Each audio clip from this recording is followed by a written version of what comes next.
Jazakallah, Mr. Khalid, for reciting the beautiful verses in your soulful voice. So, without any further delay, I would like to introduce our first speaker for today's webinar on balancing academia and industry, who is Mr. Engineer Mir Farooq Ali. So, Engineer Farooq is currently pursuing a PhD in information engineering at the Politecnica University, Italy. Specializing in informatics, management, and automatics engineering, he has earned a master's degree in biomedical engineering from the same university, and currently he is a research fellow there. So, Engineer Farooq also has an experience in academia and industry, and he has served as a lecturer at Hamdard University and a biomedical engineer at Hamdard University's Dental Hospital. He is a passionate entrepreneur, uniquely qualified to help the students design prototypes to product-based projects to initiate their startups, their business models, and present their ideas to potential investors. I'm very much confident that Engineer Ali's expertise and experience will be a valuable asset to this webinar, and I look forward to hearing his insights on how to balance the academics and the industry. So over to you, sir. Thank you. Thank you, Maniba. Assalamu alaikum. Thank you so much. First of all, आप सबका शुक्रिया, specially Khalid का और साइम का, कि एक तो जो आप लोगों ने ये ग्रुप बनाया BUSM BME के नाम से. I hope we will achieve very good targets with this group, और माशाल्लाह से ये ग्रुप हर रोज इंक्रीज करता जा रहा है. सेकेंडली, मैं एक बात ये भी कहना चाहूँगा कि सिंस यहाँ पे जो मेरे को स्पीकर्स हैं यहाँ पे, अब्दुल बासित अय्यूबी साहब, he was my teacher during my bachelor's studies in Hamdard University, and also Dr. Muniza. I don't know her personally, but she is a senior. तो कहने का बात ये है कि डिस्क्लेमर कि अगर कोई गलती हो जाए तो प्लीज करेक्ट करें, और स्टूडेंट है होना जिंदगी का प्रोसेस है, तो I am always a student. तो मैं प्लीज अपने एक इंसाइट्स आपको दूंगा, और मैं बहुत कोई सीनियर नहीं हूँ। मैंने 2017 में पास आउट किया था BME and then so on. So अगर मुझे इजाजत हो तो मैं अपनी स्क्रीन शेयर कर सकता हूँ? It's possible, right? Yes, I sir. can do that. Okay. Sorry. Okay. So let me see. आप लोग मेरी स्क्रीन देख सकते हैं, right? Yes, sir, it's visible. So I don't no अभी हमारे पास स्टूडेंट्स कितने इस प्रेजेंटेशन में, इस वेबिनार में, और टीचर्स कितने हैं। तो अगेन जितने भी टीचर्स हैं, विद रिस्पेक्ट टू ऑल, आप लोगों के सामने मेरा बोलना सूरज को चराग दिखाने के मुतरादिफ है। और जो स्टूडेंट्स हैं उन लोगों को मैं फिर भी बोलूँगा कि मेरी बातें कोई हतमी नहीं है, हो सकता है गलतियाँ हों। तो अगेन जो भी आपको अपने कोई कमेंट्स पेश करने हो तो आप please, you are welcome to do that. Secondly, मैं बिल्कुल कोशिश करूंगा कि मैं टेक्निकलिटी की तरफ ज़्यादा ना जाऊं, क्योंकि मेरा थोड़ा एंटरप्रेन्योरल है बैकग्राउंड, और यहाँ पे जो इटली में मैंने अब तक जो कुछ ऑब्जर्व किया, I would like to deliver as much as possible. So little bit of a profile my self, ताकि जो लोग नए हैं, जो मुझे जानते नहीं, since Khalid is my student, he knows me very well, but जो लोग नहीं जानते उनके लिए कि 2017 में हमदर्द यूनिवर्सिटी से ग्रेजुएशन करने के बाद, जैसे आपने बताया भी कि हमदर्द यूनिवर्सिटी के मेंटेनेंस डिपार्टमेंट डेंटल हॉस्पिटल के अंदर मैं एज ए मेंटेनेंस इंजीनियर लगा। But in 2013 I got enrolled, जिसमें मैं अभी भी हूँ, UniVPM में। और उस टाइम पे एक इन्होंने स्कॉलरशिप प्रोग्राम निकाला था, जिसे बोलते हैं फ्लोर स्कॉलरशिप, और वो फुली फंडेड स्कॉलरशिप थी। तो इन 2 years time I completed my masters here in biomedical engineering. It was a fully funded scholarship. मैं आपको बताऊंगा, मैं ये भी बताऊंगा कि अगर आपको स्कॉलरशिप हासिल करनी है तो how you can come to Europe, और स्पेसिफिकली टू इटली। खैर, अच्छा, ड्यूरिंग दैट मास्टर्स प्रोग्राम मैंने एक थीसिस था, जिसमें अगेन मेरा इंटरेस्ट है डिजाइनिंग एंड टेक्निक्स के ऊपर। तो सिंस बैचलर्स के दौरान भी मैंने एक डिवाइस डिजाइन की थी, उसके बारे में भी आगे थोड़ा बताएंगे। लेकिन जो 2018 था, उसके अंदर मैंने, जो मास्टर्स था उसके अंदर मैंने एक थीसिस किया जिसका नाम था contactless monitoring of breathing signal, और वो पब्लिकेशन सब कुछ हुई है। इस दौरान लाइक इन 2017 मैंने IBA को भी ज्वाइन किया था for the short period of time, और वहाँ से काफ़ी अच्छी इंफॉर्मेशन गैदर की। ऑब्वियसली हम सारे इंजीनियरिंग पढ़ते रहते हैं, तो यू शुड नो कि बिजनेस अगर आप करना चाहे तो कैसे। तो वो एक सर्टिफिकेट एंटरप्रेन्योरशिप प्रोग्राम था, वो मैंने किया। आफ्टर दैट 2020 खत्म हो गया, और उसके बाद क्या करना था, PhD पे ज्वाइनिंग देनी थी, नहीं हो पाई। तो उस दौरान मैंने, चूंकि कुछ टाइम हमारे पास फारिग था, तो एक रिसर्च असिस्टेंट के तौर पे फ्री में मटेरियल इंजीनियरिंग लेबोरेटरी में काम किया। ऑब्वियसली पास्ट पूरा engineering, and then this was new, but सीखने को मिला। और इसके बाद इस काम जो आपको ये दिख रहा है, मटेरियल इंजीनियरिंग लेबोरेटरी, ये प्रोफेसर का नेम, इनके साथ जब मैंने काम किया तो later on our work was publish in 11th impact factor journal in PNAS। Freelancer के तौर पे भी काम किया था इस दौरान, ताकि जाहिर सी बात है आपको पैसे बनाने, जहाँ से भी कोई अपॉर्चुनिटी मिले। तो एक इंडियन मेडिकल इंस्टीट्यूट है गुजरात के अंदर, और वो इमेज प्रोसेसिंग से रिलेटेड उनका प्रोजेक्ट था। वो हमें इमेजेस देते थे, and then we have to do the 3D segmentation of MRI scan. So and then during the end of 2021, I could not get any position in any PhD in Italy, so I was decided to go back, and I joined Hamdard University first as a visiting faculty, where I learned a lot, and Khalid became my student, and then I was again appointed as a permanent faculty there. But by the end of 2022, I got called from the UniVPM professor with whom I am working currently, and he offered me, since we talked a lot, and then he offered me the fellowship under his supervision, and it was again different, but it was engineering, it was robotics. So again, it was new, but learning is a process of life, so you should always be a student, you can never be a teacher. Anyways, I don't want to get boring. हम जो engineers हैं पाकिस्तान के अंदर, क्योंकि अब मैं, I will not talk about Italy, I don't want to brag about it, but yes, जो चीज़ अच्छी है वो मैं बताऊंगा। जो हम इंजीनियर्स हैं पाकिस्तान के अंदर, हमें जो प्रॉब्लम्स फेस हैं, सबसे पहले तो हमें उसको आइडेंटिफाई करना चाहिए। बहुत सारी प्रॉब्लम्स होंगी हर इंजीनियर को, लेकिन जो मेन प्रॉब्लम्स हैं, जो मुझे भी आई और मेरे स्टूडेंट्स से मुझे पता लगती हैं, और वो ये है कि जो कुछ मैंने यहाँ पे लिस्ट डाउन किए कि जॉब स्कैरसिटी। ठीक है जी, आप ग्रेजुएट होते हैं हर साल, बहुत बड़ी तादाद में इंजीनियर्स ग्रेजुएट हो रहे हैं, biomedical engineers, electrical, electronic, whatever, सब ग्रेजुएट हो रहे हैं, और आखिर में जाके जॉब की परेशानी होती है कि जॉब्स क्या करें। क्योंकि इन दी एंड अगर आप देखें एक ओवरऑल पिक्चर, तो आपकी जो मार्केट है वो सेचुरेट होती जा रही है। Research and development in industry almost non existent. I don't no अभी क्या सिचुएशन है, लेकिन आई गोट टू नो बिफोर के हमारे पाकिस्तान के अंदर ट्रेडिंग कंपनीज हैं जो इक्विपमेंट्स को बुलाती हैं, मैं बायोमेडिकल के रिस्पेक्ट से बात कर रहा हूँ, इक्विपमेंट्स को इंपोर्ट करती हैं and then they install, and for that they hire engineers who are graduated from the prestigious universities, and then वो engineers का काम होता है इंस्टॉलेशन, मेंटेनेंस। मैं ये नहीं कह रहा कि वो काम खराब है, नहीं, वो बहुत अच्छा काम है। जॉब अल्लाह ताला आपको जो भी दे वो आपका रिस्क है, और आपको उसको पैशनेट तरीके से करना चाहिए। बट अगर सब के सब इसी काम में लग जाएंगे, तो आप जो 4 साल या 5 साल, मेरा असल में क्वेश्चन यही है कि जो आप 4 या 5 साल जो हम यूनिवर्सिटीज में स्पेंड करते हैं, उसमें हम जो इतनी मेहनत करते हैं, एक एफआईपी बनाते हैं, एंड देन ऑब्वियसली मैं ये नहीं बोल रहा हमारे एफआईपीज बहुत खराब होते हैं, एफआईपीज बहुत अच्छे होते हैं, बहुत अच्छे होते हैं, बहुत टेक्निकलिटीज वाले होते हैं, but in the end what you are doing, so you know, you can understand what I am trying to say. आप एक्सपीरियंस लें, इंडस्ट्री में जाएं, but you are an engineer, you have to produce at least few things. You should not be relying on current sources and scenarios. You should at least provide something.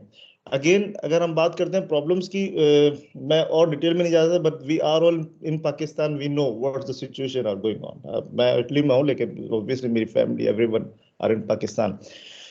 मैं किसी को demotivate नहीं करना चाहता, क्योंकि डिमोटिवेशन इस्लामी तरीका नहीं है। और क्या कहते हैं, अगेन अल्लाह ताला ने बोला, अल्लाह ताला ने कुरान में फरमाया कि आपने ना उम्मीदी तो कुफर है, ना उम्मीदी नहीं होनी चाहिए। तो अब हमें क्या करना है, मतलब कुछ तो करना पड़ेगा ना। क्या लाइक हम हर रोज पाकिस्तान को बुरा करते रहे, पॉलिटिशियंस को बुरा कहें, सिस्टम को बुरा कहते हैं, लेकिन व्हाट शुड वी डू? तो इसमें हर किसी को अपना अपना रोल प्ले करना है। वही मैं कोशिश करूंगा कि इस प्रेजेंटेशन के थ्रू बताऊं कि हमें क्या रोल प्ले करना चाहिए। Universities and industries are not on the same page, ये मैंने एक्सपीरियंस किया। आई डोंट नो अभी क्या सिचुएशन है, हो सकता है हो, बट एट मेजॉरिटी केसेस नहीं पता।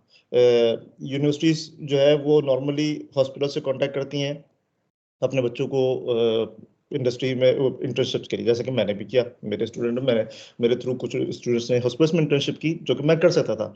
But at a higher level क्या यूनिवर्सिटीज और इंडस्ट्री सेम पेज पर है? इसकी सिर्फ एग्जांपल ये है कि इटली के अंदर जो मैंने मास्टर्स किया, या जो मैं अभी प्रोजेक्ट पे काम कर रहा हूँ, या जो मैं आने वाले पीएचडी में करने वाला हूँ, वो तमाम के तमाम इंडस्ट्रियल प्रोजेक्ट्स हैं, इंडस्ट्रियल लिंक्ड है। ठीक है जी, और इंडस्ट्री के लोग आके हमें बताते हैं कि व्हाट वी शुड डू और what they want us to perform. So this is not happening in Pakistan. आपका मास्टर्स, आपका जो पीएचडी है, व्हाटएवर यू आर डूइंग, वो प्रॉब्लमेटिक है। And then business model for biomedical equipment is mostly trading. ये एक आपका है, फैक्ट है। खैर, excuse me, okay, wait a minute, sorry, suggestions upper level पे। ठीक है, अपर लेवल से मुराद जो स्टूडेंट ऑडियंस हमारे पास है, मैं उसके लिए सजेशन एग्जैक्टली नहीं है, ये उनके लिए जो हमारे सीनियर्स हैं, मेरे सीनियर्स हैं, मेरे टीचर्स हैं, यूनिवर्सिटी लेवल के लोग हैं, इंडस्ट्री के जायंट्स बैठे हुए हैं, उनके लिए मैं कुछ छोटी सी सजेशन जो कि मेरी ऑब्जर्वेशंस हैं वो मैं शेयर करना चाह रहा हूँ। हो सकता है कि गलत हो सकता है कि उसमें आप काम कर रहे हो, लेकिन अगर काम कर रहे हैं तो उस लेवल पे शायद नहीं काम कर रहे हो, और अगर गलत है तो प्लीज मुझे करेक्ट करें, और अगर इसमें से कुछ चीज समझ में आती है तो प्लीज उसको ऑप्ट करें, and then we have to do something. University management should sign MoUs with existing BM giants जो कि पाकिस्तान के अंदर है। कहने का मकसद ये है कि एमओयू से मुराद जो मैं कह रहा हूँ वो ये कि आपके जो यूनिवर्सिटी के जो हाई लेवल के लोग हैं, उनको चाहिए कि वो इंडस्ट्रियल जायंट्स को अपने पास इनवाइट करें, अपने प्रोजेक्ट्स को शोकेस कराएं। यकीन करिए, मैं फिर ब्रैग नहीं करना चाहता, लेकिन what I did during my bachelors, It got second position in all over Pakistan. ठीक है जी, मैं अभी प्रोजेक्ट का टाइटल बताने में I don't want to get into the details. Again, वहां पे यही बात थी कि इस प्रोजेक्ट को, प्रोटोटाइप को प्रोडक्ट में कैसे कन्वर्ट करना है, एक बिजनेस मॉडल तक प्रिपेयर किया मैंने वो बिजनेस मॉडल प्रेजेंट भी किया. But in the end, since I did not have sufficient knowledge how to get into the market, how to get the investors' attention, and how to get our prototype certified, वो आज का है मुझे नहीं पता. ठीक है जी, आज मैं भी जॉब कर रहा हूँ, आज मैं भी trying to get into the field basically. ठीक है जी. तो बीएम जायंट्स को यूनिवर्सिटी लेवल पे हायर मैनेजमेंट से बुलाए और उनको इनकरेज करें कि आप हमारे बच्चों की प्रोजेक्ट्स पे इन्वेस्ट करें जो एफआईपीज है, और उनको आप इंसेंटिवाइज करें, जो कि यहाँ पे मैंने लिखा है कि बीएम कंपनीज को एक लीप ऑफ फेथ लेना पड़ेगा, मतलब एक थोड़ा सा जंप करें. और क्योंकि जाहिर सी बात है पाकिस्तान की जो मार्केट है वो बहुत ज़्यादा अनसर्टेनिटी वाली है, लेकिन आप थोड़ा सा करें और अपने प्रोडक्ट्स को पाकिस्तान का डेवलप कराएं instead of everything getting imported from the outside country. That is also not helping the nation. But आप अपने प्रोडक्ट्स को करेंगे तो आपको फायदा ज्यादा मिलेगा. Main important thing, universities should incorporate more business, entrepreneurship, marketing, financing courses in their curriculums. I think this is very important क्योंकि आप जब 4 साल की स्टडीज करते हैं आपके पास टेक्निकल नॉलेज बहुत ज्यादा होती है. आपके पास होता है, आपके पास एंटरप्रेन्योरशिप का कोर्स है मेरे ख्याल से, आजकल करिकुलम में होता है, हमदर्द में भी है, एंड देन अदर्स. बट हम इनको इम्पोर्टेंस नहीं देते इन कोर्सेज को. इसको जो पढ़ाने वाले टीचर्स होते हैं, सब इज्जत है, सब इज्जत माप है मेरे लिए. ठीक है. बट इन द एंड वो सब टेक्निकल बैकग्राउंड से होते हैं. क्या ही बेहतर हो कि इन कोर्सेज को थोड़ा सा इम्पोर्टेंस दी जाए, not only in 1 semester but in last के 3-4 सेमेस्टर्स के अंदर, लाइक लास्ट ईयर और सेकंड थर्ड ईयर के अंदर इन कोर्सेज के जहाँ से आप एंटरप्रेन्योरशिप कर रहे हैं वहाँ थोड़ा मार्केटिंग का भी आपकी कोर्स करा दें, फाइनेंसिंग का भी कोर्स कराएं, कुछ लीगैलिटीज के बारे में बताएं, टैक्सेशन के बारे में बताएं, क्योंकि दीज आर वेरी इंपॉर्टेंट. जब आप बैचलर्स करके बाहर निकलते हैं आपके पास टेक्निकल नॉलेज होती है, then you are finding for the job. आप अपना बिजनेस कैसे खड़े करेंगे उसके लिए आपको फिर एक अलग तरीके से पढ़ना पड़ता है. ये बहुत इंपॉर्टेंट है. आप स्टूडेंट्स को सिर्फ एंटरप्रेन्योरशिप नहीं आता बल्कि इन कोर्सेज को थोड़ा इंपॉर्टेंस दीजिए कि ये रियल लाइफ है, प्रैक्टिकलिटीज हैं. ओके, सो आई होप कि मैं अभी तक तो बोर नहीं हुआ कर रहा होगा. सॉरी. ओके, स्टूडेंट्स के लिए बहुत सारे सजेशन हैं. Excuse me. सॉरी. खैर, आप लोग जो स्टूडेंट्स हैं ना, वो जो अपना एफआईपी चूज कर रहे हैं उसके लिए मैं आगे बताऊंगा कि कैसे करना चाहिए, लेकिन आप अपने एफआईपी को थोड़ा वाइजली प्लीज चूज करें. और मैं ये नहीं बोलता कि हर एफआईपी बहुत ज्यादा लो वर्दी रैंक है या हाई वर्दी रैंक है. सब तमाम एफआईपी में आप लोग की जो एफर्ट्स होती हैं, हम सब के एफर्ट्स, मतलब मैं भी स्टूडेंट ही प्रोसेस से गुजरा हूँ, कमेंडेबल होती है. आप लोग बहुत मेहनत करते हैं, आप पूरे साल 1.5 साल जो आपका होता है उसमें करते हैं, आप अपनी रिपोर्ट्स बनाते हैं, प्लेजरिज्म चेक करते हैं, एक प्रोडक्ट तैयार करते हैं, प्रोटोटाइप बनाते हैं. Please try to search the problem of the society that is being faced and then you are a biomedical engineer. आप अपना एफआईपी बनाए, लेकिन उसमें कुछ पॉइंट्स को मद्देनजर रखें, इकोनॉमिकली और सस्टेनेबिलिटी. ठीक है जी. And then obviously user friendly. ये 3 चीजें रखें एंड देन आप सोचें कि आपका जो मार्केट है वो क्या है जिसके लिए आप बना रहे हैं. आप अपने से एफआईपी को अपना प्रोजेक्ट समझ के काम ना करें, ये समझ के काम करें कि एक अपॉर्चुनिटी है. अगर आपने इसको प्रोटोटाइप को आपने सक्सेसफुली डिजाइन कर लिया तो क्या पॉसिबिलिटी है कि क्या आप इसको एक कंपनी के तौर पे कमर्शियली लॉन्च कर सकें. एफआईपी चूज करने के लिए आइडेंटिफाई द प्रॉब्लम, क्या प्रॉब्लम फेस हो रही है ये, एंड देन उसके सस्टेनेबल सॉल्यूशंस, एंड देन जो आपका एफआईपी है वो आपका प्रोडक्ट है, उसमें आप फुल एंथुसियाज्म से काम करें. लेकिन सबसे इंपॉर्टेंट चीज मैंने यहाँ पे लिखी, collaborate and follow entrepreneurial approach. देखिए, हम सब पिछले बहुत डिफरेंट बैकग्राउंड से आते हैं. हो सकता है कि बहुत ज्यादा कोई स्ट्रॉन्ग बैकग्राउंड से आए, हो सकता है कोई आपका नॉर्मल बैकग्राउंड से आए. मैं किसी को पॉइंट आउट नहीं करना चाहता, लेकिन एंटरप्रेन्योरियल अप्रोच वो होती है कि आपका कुछ भी नहीं है, then you start your business from the scratch. ठीक है जी. And for that reason, that's why I suggested the university people के they should incorporate more marketing, business and entrepreneurial courses just to ignite the torch in the students that how they can become entrepreneurs. सारे startups आप दुनिया में देख लें, वो entrepreneur process start हुए जो बड़े like Google, Facebook, whatever, and I don't want to get into that details again. Khair, this was an example I wanted to show, but not only example, I wanted all the students who are obviously in their final years or working on their FIPs or going to choose their FIPs basically.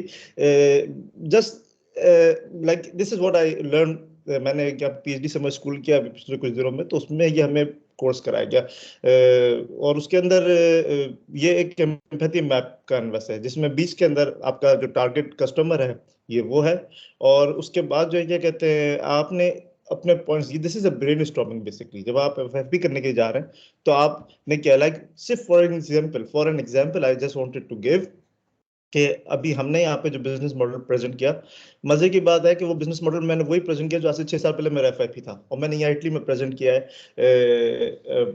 PhD summer school के अंदर, and it was already getting offers for the funding. So you see how you should be clear what you are offering. So मेरे time पे ये चीज नहीं थी, लेकिन that's very useful. That's why I am saying कि you should always think of you should always use this kind of things, जिसमें आपने चेक करना है कि आपका जो कस्टमर क्या है, उसके साथ आप who are we empathizing with. You should know your customer segment, then what do they need to do, what do they see, obviously what do they say, what do they do, what do they hear, and then pains and gains, and what then you are offering to them is very important. अगर किसी को इसके बारे में detail बात करनी है तो I will share my LinkedIn profile also, आप बात कर सकते हैं मुझसे. कुछ यहाँ पे टर्म्स लिखी है मैंने कि identify your bird in hands. These are terminologies basically related to entrepreneurial approach. मैं थोड़ा सा एक्सप्लेन कर दूं. बर्ड इन हैंड्स जब आप फाइनल ईयर में होते हैं अपने, जब मैं फाइनल ईयर में था तो मैंने ये IBSc कोर्स स्टार्ट किया था उस टाइम पे, and then I find out bird in hands वो चीजें हैं जो आपके हाथ के अंदर है, आपके फ्रेंड्स हैं, आपके फैमिलीज हैं, आपकी रिसोर्सेज हैं जो इजीली आपके पास अवेलेबल हैं. How you can use them, ठीक है. And then figure out your affordable losses, क्योंकि जब आप बिजनेस स्टार्ट करेंगे तो यू शुड नो कि रिस्क होते हैं, कितना ज्यादा आप लॉस को अफोर्ड कर सकते हैं. दैट इज वेरी इंपॉर्टेंट, ठीक है. मैं एफआईपी के बाद की बात कर रहा हूँ. आपने एफआईपी हो गया, आप ग्रेजुएट हो चुके हैं, लेकिन ये सब काम आपने पहले से स्टार्ट करना है. आपका एफआईपी प्रोटोटाइप बन चुका है, आपका एफआईपी जो है कहते हैं आप उसको प्रोडक्ट बना सकते हैं. आपने उसके लिए डॉक्यूमेंटेशन कर ली, अपनी रिपोर्ट बना दी, सब कुछ कर दिया, टेस्टिंग करनी है आपने. इस दौरान आपने ये सब चीजों को भी सोचना है. That's what I want. And then always keep in mind the clients consideration, ठीक है जी. सो एक चीज होती है यूजर एंड एक चीज होती है क्लाइंट. आई डोंट नो अगर आप लोग इस वक्त मेरी बात का आंसर करें कि यूजर एंड क्लाइंट में क्या डिफरेंस है. इज इट पॉसिबल कि जो यूजर है वो आपका क्लाइंट भी हो, या it's not possible. I don't know if you want to express something in this regard.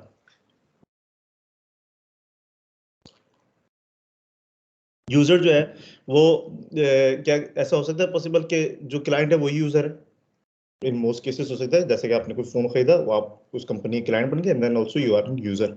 कोई ऐसी एग्जांपल अगर आप दे सकें कि जिसमें आप क्लाइंट तो हैं but you are not the user of that product. Is it possible? It's like for example you have designed a biomedical equipment, ठीक है, and then अब आपका जो क्लाइंट होगा इट्स नॉट रियली नेसेसरी कि वही उस इक्विपमेंट का यूजर हो. I hope you are understanding. इसकी एग्जांपल मैंने अगले ये आप इसको देख सकते हैं कि क्लाइंट्स आप देखिए, ठीक है, and then user is a kid and what is he saying, ठीक है. So you should always keep in consideration that what are your users and what are your clients. For example, आप कोई testing device design करते हैं, वह आप client आपका doctor है या फिजिशियन है, एंड देन जो वो यूज नहीं करेगा, वो यूज करेगा अपने पेशेंट्स के ऊपर. So you also keep in mind the needs of the patients, the easiness, the sustainability of the patient, and also user. So these are two important terms you should always keep in mind. Wait a minute, excuse me. This is very important, business model canvas. And I would like to suggest again, those who are already, most of you must have seen it during your entrepreneur course. If you have not seen it, you should at least bring it to a practicality. And it's an important thing. If you are already in your last years, if you are going to choose your FYPs, when you are searching for your FYPs, instead of going to the professor and asking him about their ideas, it's better you should come up with a proposal and then go to them and tell them, this is my idea, I want to do something, and then please modify it if it is possible. How to write it and how to not write it is another topic. मैं इसके बारे में detail में नहीं जा सकता, लेकिन सबसे इम्पोर्टेंट थिंग जो आज हमने भी एक्सरसाइज किया और जब मैंने IB में भी जब किया था तो हमें ये बताया गया कि the most important thing is that the customer segments. You should know कि आप किन सेगमेंट्स को अट्रैक्ट करना चाहते हैं, आपका प्रोडक्ट उनके ऊपर क्या असर पड़ेगा. तो अगर फॉर एग्जांपल आपने कोई ऐसी डिवाइस बनाई, जैसे मैंने अपने FYP के टाइम पे गेट साइकिल एनालिसिस का एक डिवाइस बनाया था. It was small portable device. उसमें आपके जो कस्टमर सेगमेंट से मैंने बताया था कि वो पेशेंट्स नहीं है, बल्कि वो physiotherapist, orthopedic surgeons and research institutes होंगे. And then this is the first thing you should know, who you are targeting. And then the second you should know is value proposition. आप उनको क्या offer कर रहे हैं, क्या आप कोई प्रोडक्ट ऑफर कर रहे हैं, कोई सर्विस प्रोवाइड कर रहे हैं, किस किस्म की वैल्यू प्रोपोजिशन कर रहे हैं. And then the last thing is the revenue stream, how you are going to generate the money. This is very important thing. First ये चीज हो जाए, एंड देन कस्टमर रिलेशंस. आप कस्टमर्स तक पहुंचेंगे कैसे, आप कस्टमर तक अपना प्रोडक्ट कैसे डिलीवर करेंगे, इन दिस आप यहाँ पे लिखेंगे. एंड देन आपकी की एक्टिविटीज, की रिसोर्सेज क्या है, आपके पास अभी क्या क्या चीज़ है, आपके पास स्किल्स है, आपके पास टेक्निकलिटीज हैं, आपने एक प्रोडक्ट डिजाइन किया हुआ है, और की पार्टनर्स जो आपके साथ पार्टनर्स होंगे, जिसके उनके रोल्स आपने डिफाइन करने हैं. And then cost structure, initial capital जिसे बोलते हैं, इन्वेस्टमेंट किया करना. वाई मैं अगेन इसमें थोड़ा सा ऐड करना चाहता हूँ कि वाई मैं थोड़ा एंटरप्रेन्योर की तरफ आपको जोर दे रहा हूँ एंड नॉट जॉब्स, सिंस आप मेरे सीनियर्स जो मेंबर्स हैं इस सेशन के, वो आपको बेटर गाइड करेंगे इस हवाले से. मैं सिर्फ इसलिए कह रहा हूँ कि देखिए, priorities are very important as a student. मैं जब फारिग हुआ तो मेरे पास कुछ चांस था एंटरप्रेन्योरशिप करने का, and then I even started. But then obviously risk होता है, और फिर चेंज हो गई चीज़ें, शादी हो गई, एंड देन प्रायोरिटीज चेंज हो गई, तो मुझे उसको रोकना पड़ा. लेकिन आइडिया अभी भी जहन के अंदर है, and still I have a dream to pursue my business career, and इंशाल्लाह time when the time comes I will do it. देखिए, एज ए मुसलमान, हम सब मुसलमान हैं. सूरत तलाक आप सबको पता है, 28वें से पारे के अंदर है. उसमें अल्लाह ताला फरमाते हैं, वमन यत्तक़िल्लाह यजअल लहू मखरजा. अल्लाह से डरिए, अल्लाह से, वमन यत्तक़िल्लाह, अल्लाह से डरिए, यजअल लहू मखरजा, अल्लाह ताला आपको मुश्किलात से निकाल देंगे. उसके अगली आयत में अल्लाह ताला फरमाते हैं, वयरज़ुक़हु मिन हैथु ला यहतसिब, और ऐसी जगह से रिज़्क़ अता फरमाएंगे जहाँ से आपने सोचा भी नहीं होगा. ठीक है. एंड देन वमन यतवक्कल अलल्लाह फहुव हस्बुह. ये सूरत तलाक की आयत है. अल्लाह पे भरोसा रखो, अल्लाह ताला तुम्हारे लिए काफ़ी है. देखिए, बहुत टेंशन होती है, मुझे पता है. जैसे ही आप अपनी FYPs कंप्लीट करते हैं, आपको मार्केट कर जाना है, आपको प्रेशर, सोसाइटी का प्रेशर, जॉब एवरीथिंग. मैं सिर्फ ये कहना चाह रहा हूँ कि प्लीज़ अल्लाह पे भरोसा रखें, सब चीज़ आपको आपके टाइम पे मिलेगी इंशाल्लाह. अल्लाह पे भरोसा रखें. लेकिन वाई बिजनेस और वाई एंटरप्रेन्योर अगर आप कर सकते हैं, स्टार्ट कर सकते हैं. आप अपनी क्लास के अंदर आइडेंटिफाई करें, 4-5 लोगों का ग्रुप बनता है FYPs में, 3 लोग ग्रुप होता है, जो भी होता है, आइडेंटिफाई करें उनकी की रिसोर्सेज क्या है. ठीक है. और कोई आप में प्रोग्रामिंग में बहुत अच्छा है, कोई हार्डवेयर में बहुत अच्छा है, कोई राइटिंग में बहुत अच्छा है, किसी के पास पैसा बहुत है, फॉर एग्जांपल होते हैं क्लासेस के अंदर, होते हैं, कोई स्ट्रॉन्ग बैकग्राउंड से आता है. प्लीज कोलैबोरेट करें. Communication is very important, and come up with an idea that basically providing the solution to the society. और हमारी सोसाइटी क्या है, पाकिस्तान है. पाकिस्तान के साथ क्या है, सबसे जो दुख की बात मुझे लगती है कि हमारे पास इतनी पोटेंशियल है, इतना पोटेंशियल है हमारे यूनिवर्सिटी स्टूडेंट्स के अंदर, बट इन द एंड हमारे प्रोजेक्ट्स कहाँ जाते हैं सबको पता है. जो हमारे सीनियर्स बैठे हुए हैं उनको भी पता है, और जो हमारे जूनियर्स हैं, मैं उनको डिमोटिवेट नहीं करना चाह रहा. मैं चाह रहा हूँ सिर्फ ये कि आपको एक चीज, और सेकंड बात ये है कि जब आप बिजनेस स्टार्ट करते हैं तो आप जरिया बनते हैं जॉब्स प्रोवाइड करने का. ठीक है. आज की आप कंपनी छोटी होगी, आप 5 लोग होंगे, कल को 2 साल के बाद कंपनी बड़ी हो सकती है, आप अपने साथ लोगों को हायर कर सकते हैं, आप ज्वाइन कर सकते हैं, आप R&D डिपार्टमेंट स्टार्ट कर सकते हैं. जब आप जरिया बनते हैं, तो अल्लाह ताला जब अल्लाह ताला आपको किसी को रोजगार देने का जरिया बनाते हैं, रिस्क देने का जरिया बनाते हैं, तो यकीन करिए इसमें बहुत बरकत होती है। Instead of asking the job, वो प्रायोरिटी रखिए। Job is very important, learning होती है, ठीक है, इंटर्नशिप करते हैं, लर्निंग होती है, जॉब करते हैं, कॉर्पोरेट कल्चर समझ में आता है। बट अगर कोई पॉसिबिलिटी है, अगर अभी भी आप यूनिवर्सिटी के लेवल पर हैं और आपके पास है ऐसे कुछ दोस्त, जैसे कि मेरे साथ मेरे कुछ फ्रेंड्स हैं और अभी तक हम इन टच हैं, ऑल्दो कि अभी हमने प्रैक्टिकल स्टार्ट नहीं किया क्योंकि हमारी अपनी अपनी प्रायोरिटीज हैं और हम कहीं ना कहीं लैग कर रहे हैं। लाइक मैं अभी इस वक्त इटली में हूँ, मेरे फ्रेंड कहीं कहीं है। बट अगर कोई अपॉर्चुनिटी मिलती है, प्लीज उसको जो है कि ग्रैब करें, घबराए नहीं। अफोर्डेबल लॉस अपने पास रखें कि आप कितना लॉस कर सकते हैं, कितना आप पैसा कर सकते हैं। यकीन करिए पाकिस्तान के अंदर इन्वेस्टर्स मौजूद हैं जो आपके साथ इन्वेस्टिंग करने के तैयार हैं। खैर ज्यादा हो जाएगा। इसी जो कैनवस है उसको डिटेल में अगर एक्सप्लेन किया जाए कि कस्टमर सेगमेंट्स है, then customer relationships with from the how you are going to connect with your customers, and then how you are basically reaching to your customers, the revenue streams, and then the cost structure. So these are very important. Please try to practice, come up with an idea. And then this is also, I wanted to share technology TRL scale, okay? Technology readiness level. Most of you, जो आप लोग again जो FIP selection के process के starting में है, या जो मिड में है, या जो एंडिंग में है, हम सब TRL 7 तक तो पहुंचते होंगे, सॉरी TRL 7 तक पहुंचते होंगे, जिसके अंदर हम सिस्टम की prototype demonstration in an operation environment करते हैं। ये आपके मेरे ख्याल से FIP का फाइनल होता है। Excuse me, okay. हम TRL 8 एंड TRL 9 इस तक नहीं पहुंचते, क्योंकि जैसे ही आप FIP का फाइनल करते हैं, आप वहां से यूनिवर्सिटी निकलते हैं, देन जॉब्स तलाश करते हैं। इस जगह पे मैं अगेन रिक्वेस्ट करूंगा हमारे सीनियर से, जो यूनिवर्सिटी के हायर मैनेजमेंट अथॉरिटीज हैं, हमारे टेक जाइंट्स हैं, बायोमेडिकल ट्रेडिंग की कंपनीज हैं बड़ी बड़ी, या वो सीनियर जो इस वक्त बायोमेडिकल कंपनी है, ये कि इनके पास पैसा है, कैपिटल है, इन्वेस्ट कर सकते हैं, प्लीज डरे नहीं। स्टूडेंट्स के प्रोजेक्ट को करें, किसी से आप उनको चेक करें, एसेस करें, and then incentivize them, and then because at this point TRL 8 and TRL 9, it is the time when the student has to enter in the industry, in the field, in the market, और उस time पे student को knowledge नहीं होती market की। उस time पे student को मार्केटिंग का नहीं पता होता, मार्केटिंग स्टडीज नहीं, बजटिंग नहीं पता, फाइनेंसिंग नहीं पता, टैक्सेशन नहीं पता, वो आप लोग को पता होता है जो टेक जायंट्स होते हैं। प्लीज इस टाइम पे आप एक एक स्टेप फॉरवर्ड करें, और आई नो इस वक्त कर रहे होंगे बहुत सारे, लेकिन मैं चाहता हूं कि I would like to make a synchronization between academia and industry, and that's what my project topic was.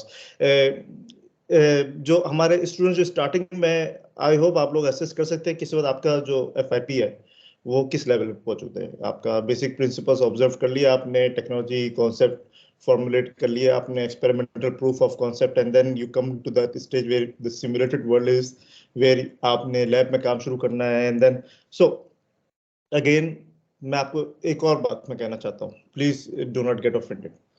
Choose that project that is more, that can be made into product instead of the research project, because आप bachelors level के हैं, आप please इस time पे वो काम करें जिसको आप यूज करके बिजनेस कर सकते हैं, इंस्टेड ऑफ लाइक आप करिए, आप रिसर्च प्रोजेक्ट भी करिए, आप पब्लिकेशन भी जाइए, आप रिसर्च की तरफ भी जाइए। मैं भी रिसर्च की तरफ जा रहा हूँ किसी वजह से, लेकिन कुछ सीखने को मिल रहा है इसलिए जा रहे हैं, लेकिन majority of the students, they mostly go for the research projects because you know, but in the end अगर आप प्रोडक्ट ऐसा प्रोजेक्ट चूज करें जिसको आप प्रोडक्ट फॉर्मुलेट कर सकें by the end of your time, it would be more accomplishment, and that's what the Pakistani society really needs. Some useful links I wanted to share, and that's very important. अगर आप लोग already, excuse me,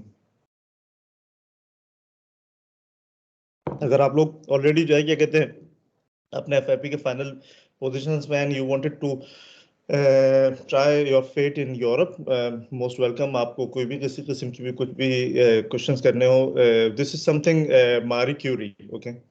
आप एक Google पे लिखें, और इनके पास बहुत सारे ऑप्शंस होते हैं, आपके इनके पास फंडिंग्स होती हैं, आप आइडिया लेकर आए इनके पास, और this is also a way to get into Europe. Like usually students find admission, and then they want to get into the field. But those जिन्होंने मास्टर्स कर लिया या मास्टर्स की तरफ आना चाहते हैं, यहाँ पे आप देख रहे हैं फंडिंग है, जॉब्स की अपॉर्चुनिटीज होती हैं, then it's not only in Italy but it's overall Europe, जहाँ पे ये यूरोपियन कमीशन के थ्रू काम हो रहा है. Again, मैंने सिर्फ कल रात में बैठ के सर्च करा था, ये प्रेजेंटेशन रात में बनाई है.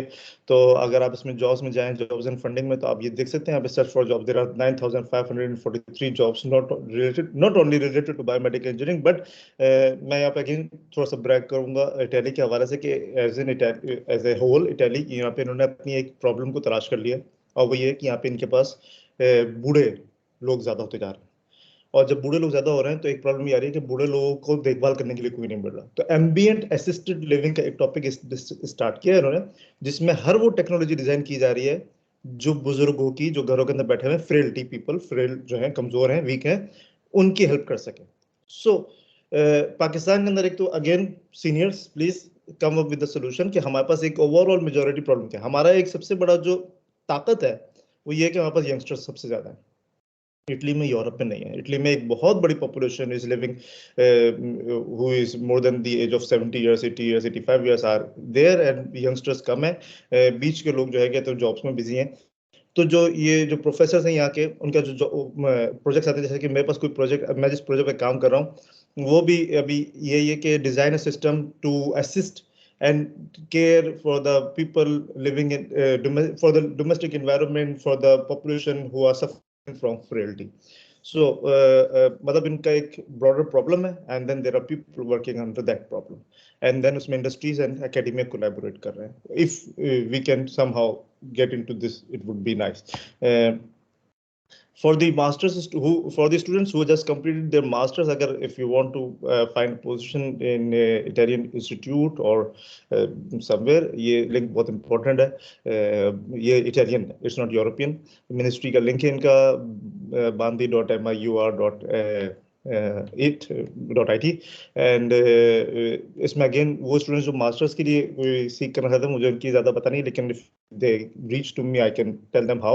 इसके अंदर आपको ये लिखा बांदी प्रदोतोराती, बांदी मतलब कॉल्स होता है, इटालियन के अंदर लिखा हुआ है ये calls for the doctorate, PhD की, ये कॉल्स फॉर द टेक्नोलॉजिस्ट. अगर आप कोई टेक्नीशियन है या इसमें आप सर्च करेंगे, जो भी कॉल्स ओपन होती हैं, चिर का मतलब सर्च, आप इसमें सर्च करें, and then you will get to know कौन सी यूनिवर्सिटी कितने साल के प्रोजेक्ट के लिए आपको ऑफर करिए.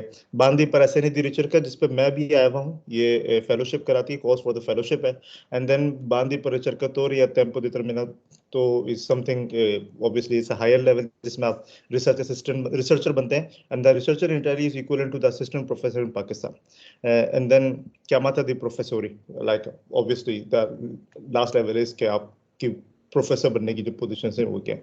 सो इट्स अ इम्पोर्टेंट थिंग. अगर आप लोग कोई जाना चाहें इसके अंदर, you can always reach out to me. In the end, I would like to say, I would like to quote, that's मैंने अभी 3-4 दिन पहले देखा, मैं शेयर करना चाह रहा था. जॉर्ज बर्नार्ड शॉ कहते हैं कि अगर आपके पास एक सेब है, फॉर एग्जांपल, और मेरे पास एक सेब है, और हम दोनों एक दूसरे को अपना अपना एक एक सेब एक्सचेंज करें, तो इन द एंड हमारे पास क्या होगा? दोनों के पास एक एक सेब होगा. लेकिन अगर आपके पास एक आइडिया है और मेरे पास एक आइडिया है, आप अपना आइडिया मुझे दे दें और मैं अपना आइडिया आपको दे दूं, तो अब इन द एंड क्या होगा? हमारे पास, हम दोनों के पास दो आइडियाज हो जाएंगे. सो दिस इज इम्पोर्टेंट. देखिए, कम्युनिकेशन एंड कोलैबोरेशन जो है कि एक बहुत इंपॉर्टेंट चीज़ है. आप प्लीज़ उसको कम्युनिकेट करें. टीम वर्क बहुत इंपॉर्टेंट है, टीम वर्क में बिल्डअप करें.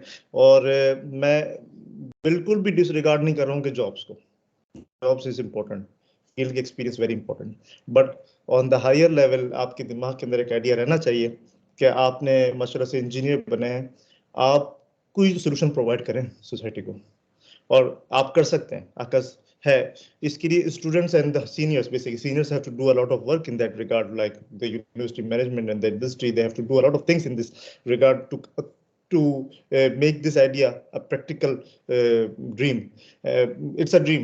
They have to make this idea a practical reality. But students, आपने अपने एंड पे कम से कम इतना करिए कि जो आपके FIPs हैं उनके प्रोटोटाइप्स को एटलीस्ट प्रोडक्ट में कैसे कन्वर्ट करना है, you should know. And then जो मैंने ये बिजनेस मॉडल शेयर किए कैनवस का, और जो एम्पैथी कैनवस मैप है, इसको आप इंटरनेट पर सर्च करें, और नेक्स्ट टाइम जब आप अपने FIPs को सर्च करना चाहें, तो प्लीज कीप इन माइंड कि आप किन को एड्रेस कर रहे हैं, क्या प्रॉब्लम्स उनकी, और क्या सॉल्यूशंस आप ऑफर कर रहे हैं, क्या कॉस्टिंग है, क्या है, ताकि एंड द एंड आपके पास कुछ तो. अगर मैं आपके पास मैं फॉर एग्जांपल मैं इन्वेस्टर हूं, मैं बोलता हूँ मैं आपको 1000 यूरो 100,000 यूरो की इन्वेस्टमेंट है कि कल मुझसे बोला यहाँ पे जब मैं पीएचडी स्कूल कर रहा था कि योर आइडिया इज ब्रिलियंट, जो मैंने अपना बिजनेस मॉडल प्रेजेंट किया and he said okay come up with more studies like business validation, market size, and then if we find out that your idea is viable, we can invest in your idea and they can give you 150,000 euros. That's a huge funding, 150,000 euros. And just present किया है मैंने idea, सिर्फ idea दी है, मैंने कोई काम नहीं किया। अगर मैंने काम किया होता तो मैं इसको प्रैक्टिकली भी इंप्लीमेंट कर सकता हूँ, सिर्फ आइडिया दिया। और वो आइडिया भी मैंने इटली के रिस्पेक्ट से नहीं दिया, उसे मैंने बोला है कि 6 साल पहले आइडिया ये पाकिस्तान का था, इसलिए come up with an idea. Thank you so much. I would like to have some suggestions, queries, questions और जो भी आपके हैं, please आप इसको okay. Thank you so much sir. आपकी सारी इन्फॉर्मेशन इंशाल्लाह बहुत ज़्यादा वैल्यूएबल रहेगी सारे स्टूडेंट्स के लिए and we can only hope कि यंग बायोमेडिकल इंजीनियर्स आपकी इस पूरे वेबिनार से कुछ सीखें एंड आई होप कि स्टूडेंट्स इस चीज़ को अंडरस्टैंड करें कि किस तरीके से अपने FIPs को कमर्शलाइज करना ज़रूरी है, टारगेटेड कस्टमर्स का मालूम होना और सीनियर्स ये रिकॉग्नाइज करें कि कितना इम्पोर्टेंट है अकेडमी और इंडस्ट्री को साथ लेके चलना। So I hope हमारे पास ऑडियंस में यकीनन सीनियर्स होंगे। अगेन बहुत ज़्यादा रिस्पेक्ट के साथ, आई एम सॉरी अगर कोई बात मेरी गलत है, कोई कमेंट करना चाहें, कोई भी स्टूडेंट, इस learning is a process of life, मैं हमेशा स्टूडेंट हूँ, कोई भी आपको कोई कमेंट देना है कि हम ये तो कर रहे हैं, हमसे नहीं हो रहा है, जो भी है, या अपनी बात गलत डालिए, मैं I am open to any suggestion, please. And sorry मैं बीच बीच में चाय पिया था क्योंकि यहाँ पे अभी फजर की नमाज पढ़ के हम बैठे थे। So, anyone from the audience? Sorry? Anyone from the audience? If you have any questions.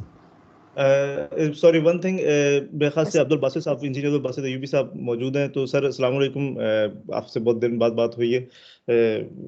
He was my teacher during my bachelor studies, so just a comment and regards to him. Okay. Any student wants to say anything, please?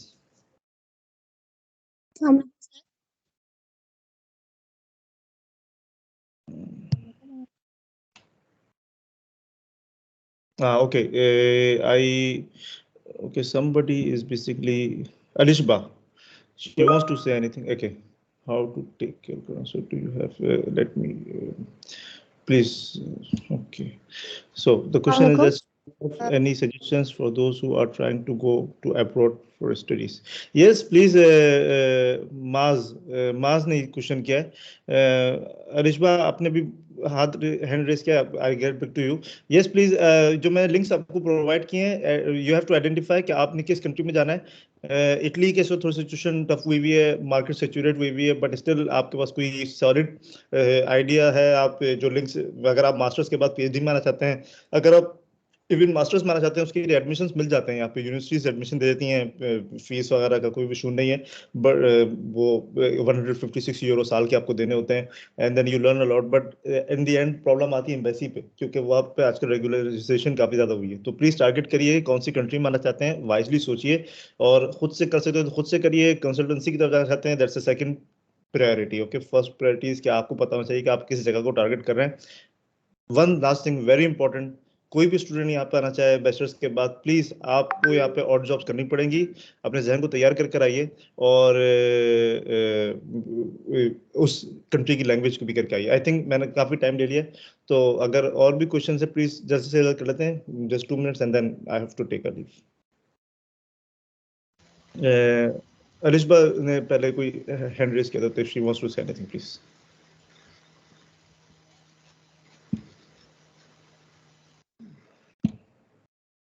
Yes. Zainab, please.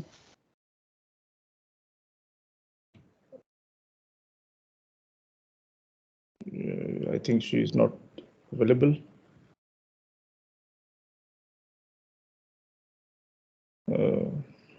Muniba, I think, okay. Warda Siddiqui said something, let me see, please. Okay, so you talked about entrepreneurship and management and finance in your talk. I'm Pakistan. going towards MBA after bachelor's is a very common practice now, but mostly people change their field after that. Any comments about that? No, it's very good. देखिए bachelors के बाद आपके पास technical knowledge तो आ गई, अब आप अगर MBA चाहते हैं तो मैं समझता हूँ कि बहुत ज़्यादा अच्छी बात है। इट्स वेरी इंपॉर्टेंट, क्योंकि देखिए जब आप मार्केट के जाएंगे तो आपके पास वर्सिटैलिटी होनी चाहिए, और जो है क्या कहते हैं, इवन ऑल्सो जब आप MBA करेंगे तो ऑब्वियसली आपको पता चलेगा कि business strategies, marketing, taxation, financing, costing, economics are very important. मैंने तो MBA नहीं किया, मैंने एंटरप्रेन्योरशिप कोर्स किया, लेकिन इटली के अंदर मैं ये देख रहा हूँ, लाइक 4 दिन का हमारा PhD समर स्कूल हुआ था, उसके अंदर हर एक टेक्निकल सेशन के बाद एक सेशन ये होता था कि आपने अपने स्टार्टअप को कैसे रेज करना है। तो it's very important. I should suggest you should go ahead for that.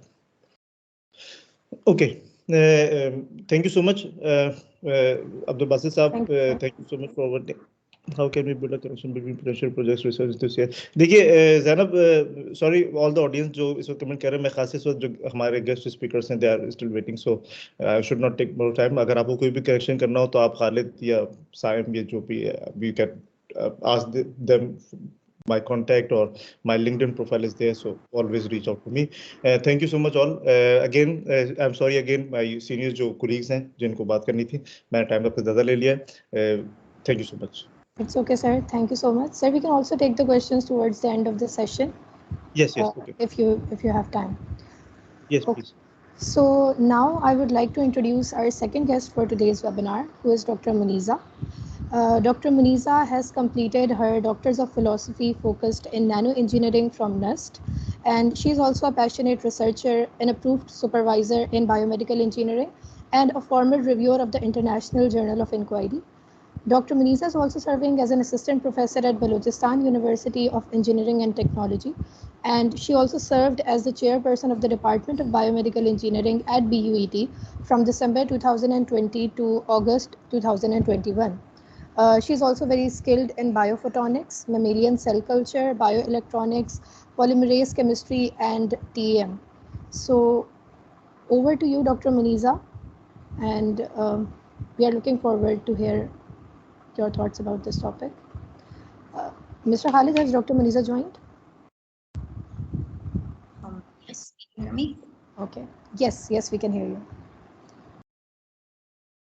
I'll introduce myself in a moment, but before that, I forget few things I would like to mention. That time, please give us a little more time, preparation time, and share audience demographics with us so that the content we prepare is more customized towards the audience. So I'm not sure how many students we are having today. So it will be really very helping. And I would like to suggest, Muniba, that there should be an interactive session with the students at the end of the session, and they can share the problems during the 4-year program, so that I can actually figure out the common problems that students face in different universities. Regarding their curriculum and all, and the way they teach, their teacher communicate the content of different courses. Regarding Mir Farooq, he talked about the entrepreneurship course. I completely agree with him. And actually, I was thinking about having a technopreneur course instead of entrepreneurship course. So having a business based on technology is a lot more different from regular business. So if you have a course like technopreneurship, it will not only help you in the taxation process and its knowledge, but also about the approval from the regulatory bodies and the manufacturing license in case if you are, starting a manufacturing biomedical company. So there should be a technopreneur-based course in biomedical engineering that includes all these aspects. So I completely agree with him. And he emphasized on final year project selection. I'll be talking about this thing during my presentation as well. Sam, can you start the presentation and share the screen?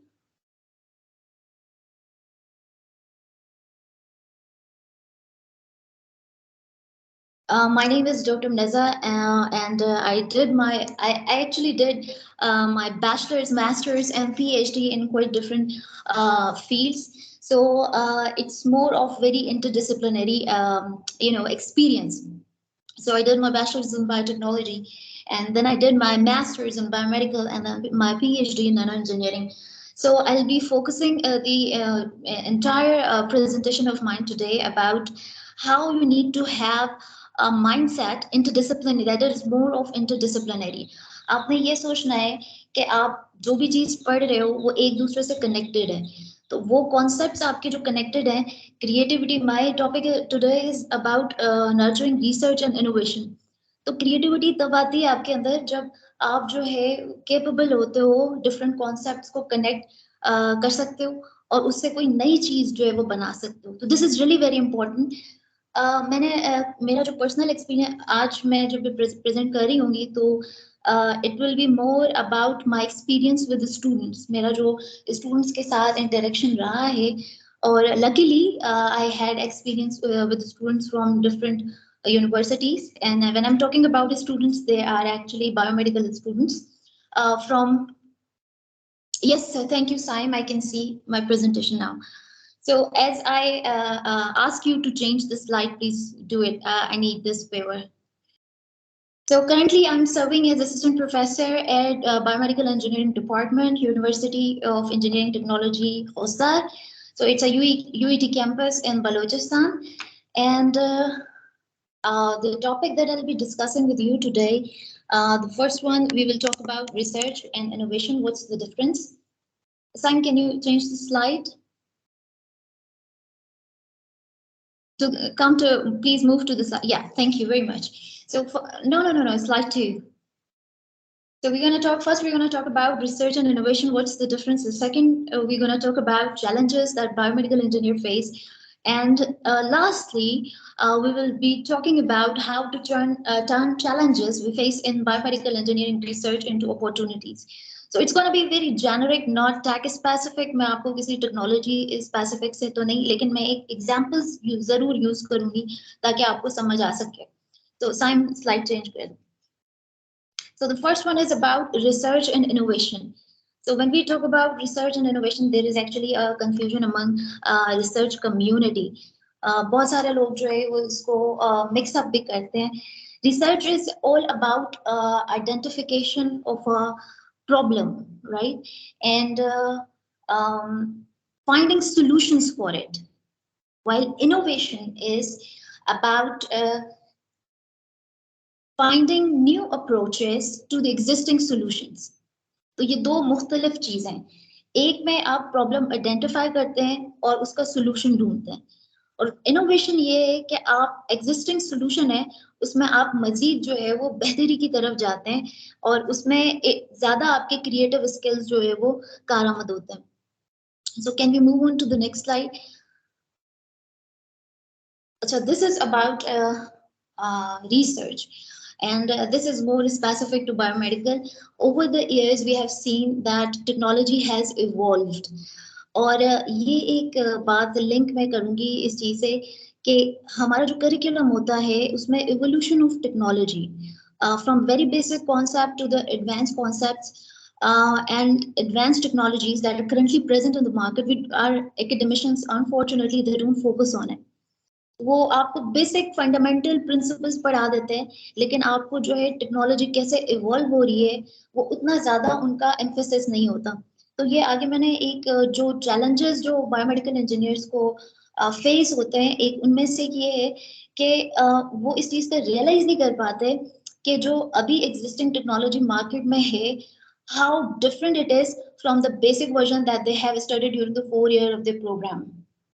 और ये मेरी अपनी एक personal assessment थी interviews के दौरान, जब मैंने स्टूडेंट से जो है वो टेक्निकल क्वेश्चंस किए, तो उससे आई रियलाइज्ड कि वो वहीं पर जो 4 साल के प्रोग्राम के बाद स्टूडेंट वहीं पर स्टक कर जाते हैं जहाँ पर उनको बेसिक फंडामेंटल प्रिंसिपल पढ़ाया गया होता है. और इसकी एक एग्जांपल मैं इमेजिंग मोडालिटीज पे दे दूँ. तो एक चीज ये, और दूसरी चीज ये कि आपकी टेक्नोलॉजी इवॉल्व होती है रिसर्च से. तो रिसर्च से इस तरह से आपकी टेक्नोलॉजी इवॉल्व होती है कि जो इमेजिंग, इसकी एक मिसाल ऐसे है कि जो इमेजिंग मोडालिटीज एग्जिस्टिंग थी उनमें कोई ना कोई डेफिशिएंसीज थी, उनकी कोई ना कोई लिमिटेशंस थी, जिसकी वजह से हम मजीद नए फिजिकल प्रिंसिपल्स को इस्तेमाल करते हुए जो है वो आगे बढ़े और हमने अपनी जो है इमेजिंग मोडालिटीज को मजीद आज जो आप टेक्नोलॉजी देखते हैं सिटी MRI या पैट में, तो उसके पीछे एक इंटेंसिव रिसर्च है। तो जो engineers and they are very capable engineers, unfortunately ये जो बात मीर फारूक भी कह रहे थे, I completely agree with him, हमारे स्टूडेंट्स में प्रॉब्लम आइडेंटिफिकेशन का, रिसर्च प्रॉब्लम आइडेंटिफिकेशन का एक बड़ा जो है मैंने कमी देखी है वो ये है। और व्हेन आई से, when I point out your weakness, please do not mind it, it's a positive criticism. I am notorious about being very straight forward. मैं बड़ी इस बारे में बताऊं कि मैं बड़ा स्ट्रेट फॉरवर्ड बोल देती हूँ, लेकिन ये है कि it's a positive.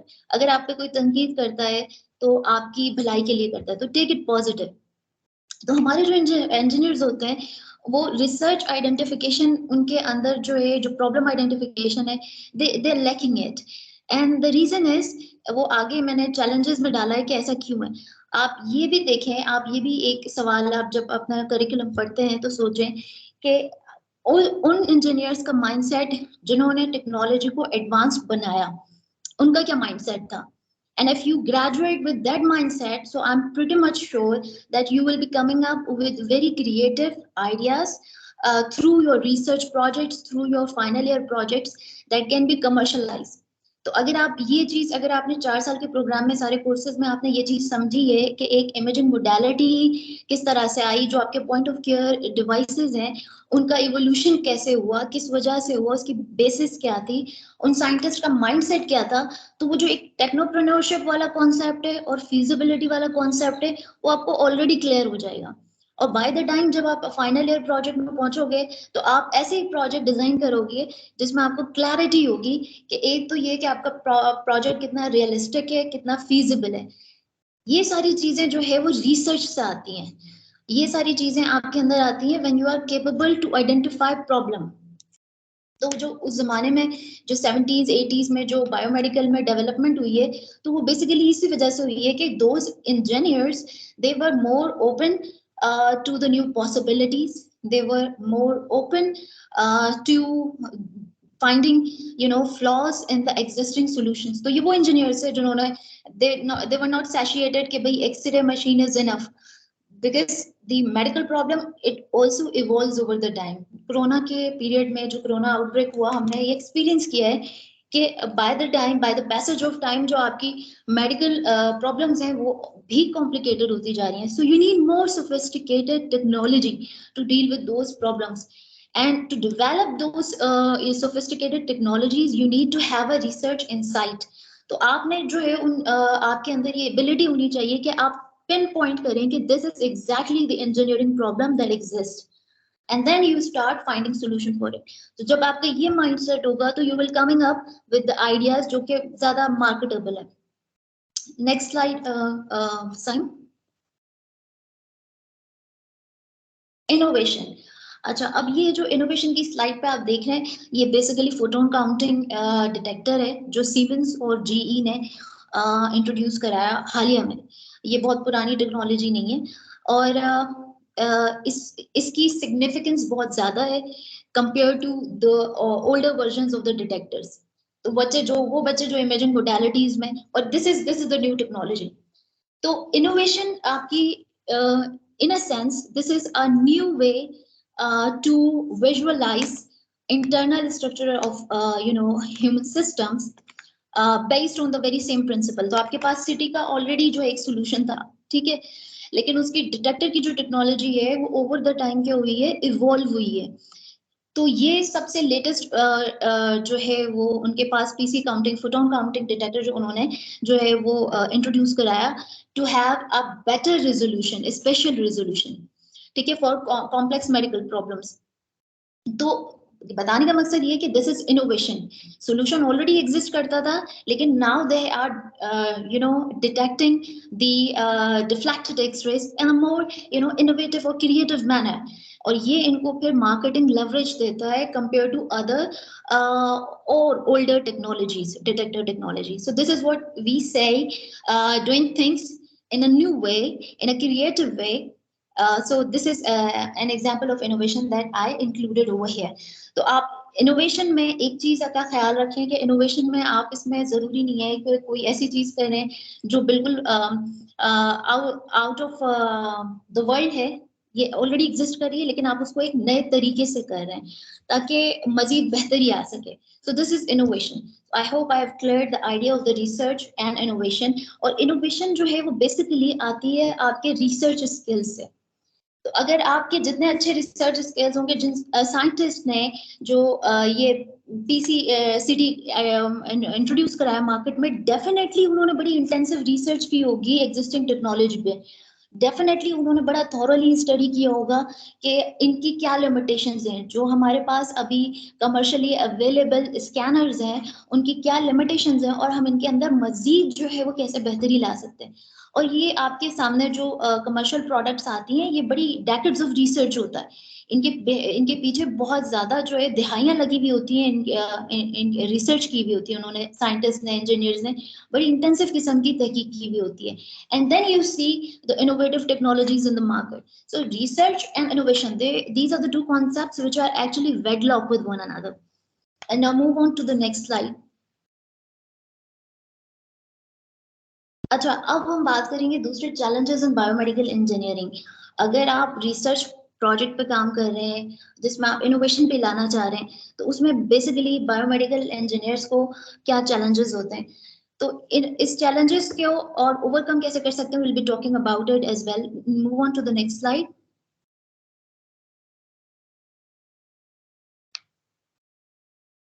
And I hit the cursor, I hit the enter button, so I think it's animation.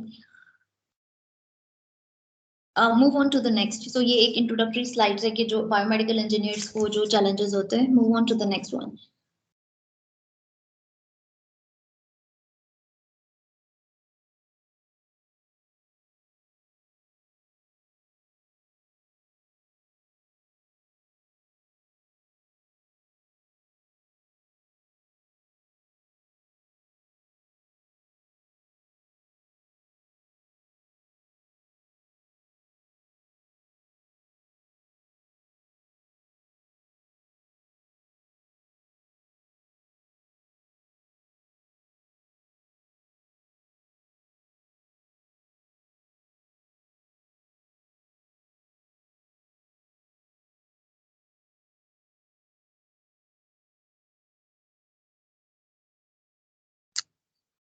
Okay, I'm back. Again, I'm sorry for disconnectivity. It's okay. Pardon, because we have disrupted internet connection over here. So stay with me. Okay, so let's move on to the slide where I'm saying trend follower.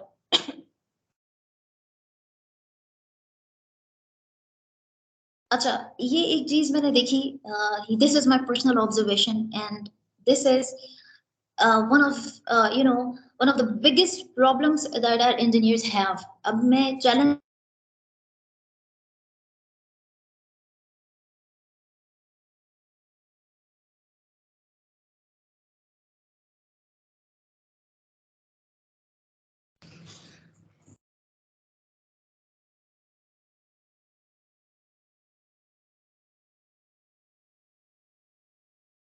Okay, I turn off my camera. Okay, all right. So I turn off my camera and then I see if it works.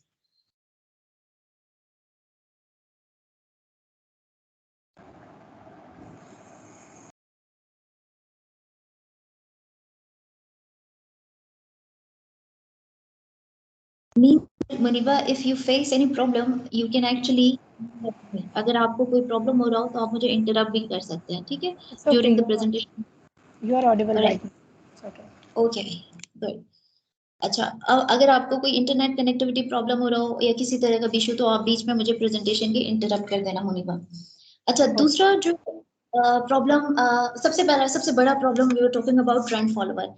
अच्छा, मैंने ये चीज देखी है कि अगर आपको पता चल गया है कि जी साइंटिस्ट के ये अनफॉर्चुनेटली बहुत सीनियर साइंटिस्ट के अंदर भी ये प्रॉब्लम है कि हम ट्रेंड फॉलो कर रहे होते हैं, और वो ट्रेंड इस तरह से फॉलो कर रहे होते हैं कि जो research topics we search through journals, के जर्नल्स में हाई साइटेशन किन टॉपिक्स की हो रही है और उससे फिर हम जो है वो प्रोजेक्ट डिजाइन करते हैं। तो वो जो प्रोजेक्ट हम जो ट्रेंड को फॉलो कर रहे होते हैं वो असल में ये अंडर ग्रेजुएट लेवल पे भी मैंने देखा है कि इन डिफरेंट एंड इट्स माशाल्लाह से प्रोविंशियल वाइड मैंने ये देखा है कि अगर एक जगह एक प्रोविंस में कोई एक शख्स इस चीज पे काम कर रहा है और वो इन्फॉर्मेशन होती है तो वो सारे के सारे उसी लाइन ऑफ प्रोजेक्ट पे लग जाते हैं। और उस पर फिर ये होता है कि and this is what I call trend follower, कि आपने एक अपनी कोई एक रिसर्च प्रोजेक्ट की लाइन डिफाइन नहीं की है and you are actually following what's trending, right. तो ये एक चीज हमें डिस्करेज करनी चाहिए। इसका सबसे बड़ा मसला ये होता है इसकी वजह से कि फिर आपकी क्रिएटिविटी खत्म होती है, एक जो आपके इंडिजिनस प्रॉब्लम्स होते हैं वो इग्नोर हो जाते हैं। तो आपका जो लोकल प्रॉब्लम्स है, हेल्थ के प्रॉब्लम है, आप उसको इग्नोर कर देते हैं। और अगर आप हाई साइटेशन वाले रिसर्च प्रोजेक्ट पर काम कर रहे हैं जिसकी आपकी रीजनल सिग्निफिकेंस भी नहीं है, रीजनल रेलेवेंस भी नहीं है, तो इट्स यूजलेस। वो आप उस पे उन प्रोजेक्ट्स पे जितना भी आप पैसा इन्वेस्ट कर रहे हैं उसका फायदा ही कोई नहीं है। तो don't be a trend follower कि फला शख्स जो है उस चीज पे काम कर रहा है तो मैं भी ऐसा करता हूँ कि ये प्रोजेक्ट ऐसा डिजाइन करता हूँ, ठीक है। You need to come up, you need to set up a trend, so you should be a trend setter. आपको एक ट्रेंड सेटर होना चाहिए कि आप अपनी लाइन ऑफ रिसर्च, आपके अंदर ये कैपेबिलिटी होनी चाहिए कि आप अपनी ही लाइन ऑफ रिसर्च डिफाइन करें। और ये चीजें जो होती हैं ये आपको बैचलर्स लेवल पे इनकलकेट करनी चाहिए एकेडमिशियंस को। तो अनफॉर्चुनेटली एकेडमिशियंस देमसेल्फ, उनको खुद की ये जरूरत है कि वो अपने अंदर ये चीज डालें कि वो ट्रेंड फॉलोवर नहीं हो, ट्रेंड सेटर हो, उनकी अपनी एक रिसर्च लाइन हो। अब इसमें ट्रेंड फॉलोवर इसलिए जो भी होते हैं कि उनके अंदर क्रिएटिव स्किल्स नहीं होते, इनोवेटिव स्किल्स नहीं होते, they are actually not very good observer as well. अगर आप अच्छे गुड ऑब्जर्वर हैं, अगर आपको पता है, if you are a good observer and if you have the ability to correlate concepts from different courses, definitely you will have your very own line of research। आपकी अपनी line of research है होगी। और इसकी एक छोटी सी मिसाल मैं आपको अपने जो है वो एक प्रोजेक्ट से देती हूँ। मेरा जो पीएचडी का प्रोजेक्ट था वो मैंने खुद डिजाइन किया था। और मेरा जो पीएचडी का प्रोजेक्ट था इट्स अबाउट मैग्नेटोफोटोनिक क्रिस्टल। तो फोटोनिक क्रिस्टल तो हम बायोसेंसिंग एप्लीकेशन के लिए इस्तेमाल करते थे, लेकिन जो मटेरियल्स के लोग हैं वो मैग्नेटिक मटेरियल बहुत ज्यादा इस्तेमाल करते हैं। और लकीली मैं जिस डिपार्टमेंट में school of chemical and materials engineering में होती थी वहां पे मैग्नेटिक मटेरियल्स पे काम अच्छा खासा होता था। तो मेरे मेंटोर थे, उन्होंने मुझे कहा कि आप ढूंढें ऐसा कि इस चीज को जो है वो सेंसिंग के लिए इस्तेमाल कर सकें। So those were the days when I was studying photonic crystal. और उसके बाद जो है I came up with the concept after taking courses of PhD. I came up with the idea of utilizing magnetic materials for photonic applications. और उसको उस project को हम पूरा डिजाइन करें, रिसर्च थीम हमारी बायोमेडिकल की हो।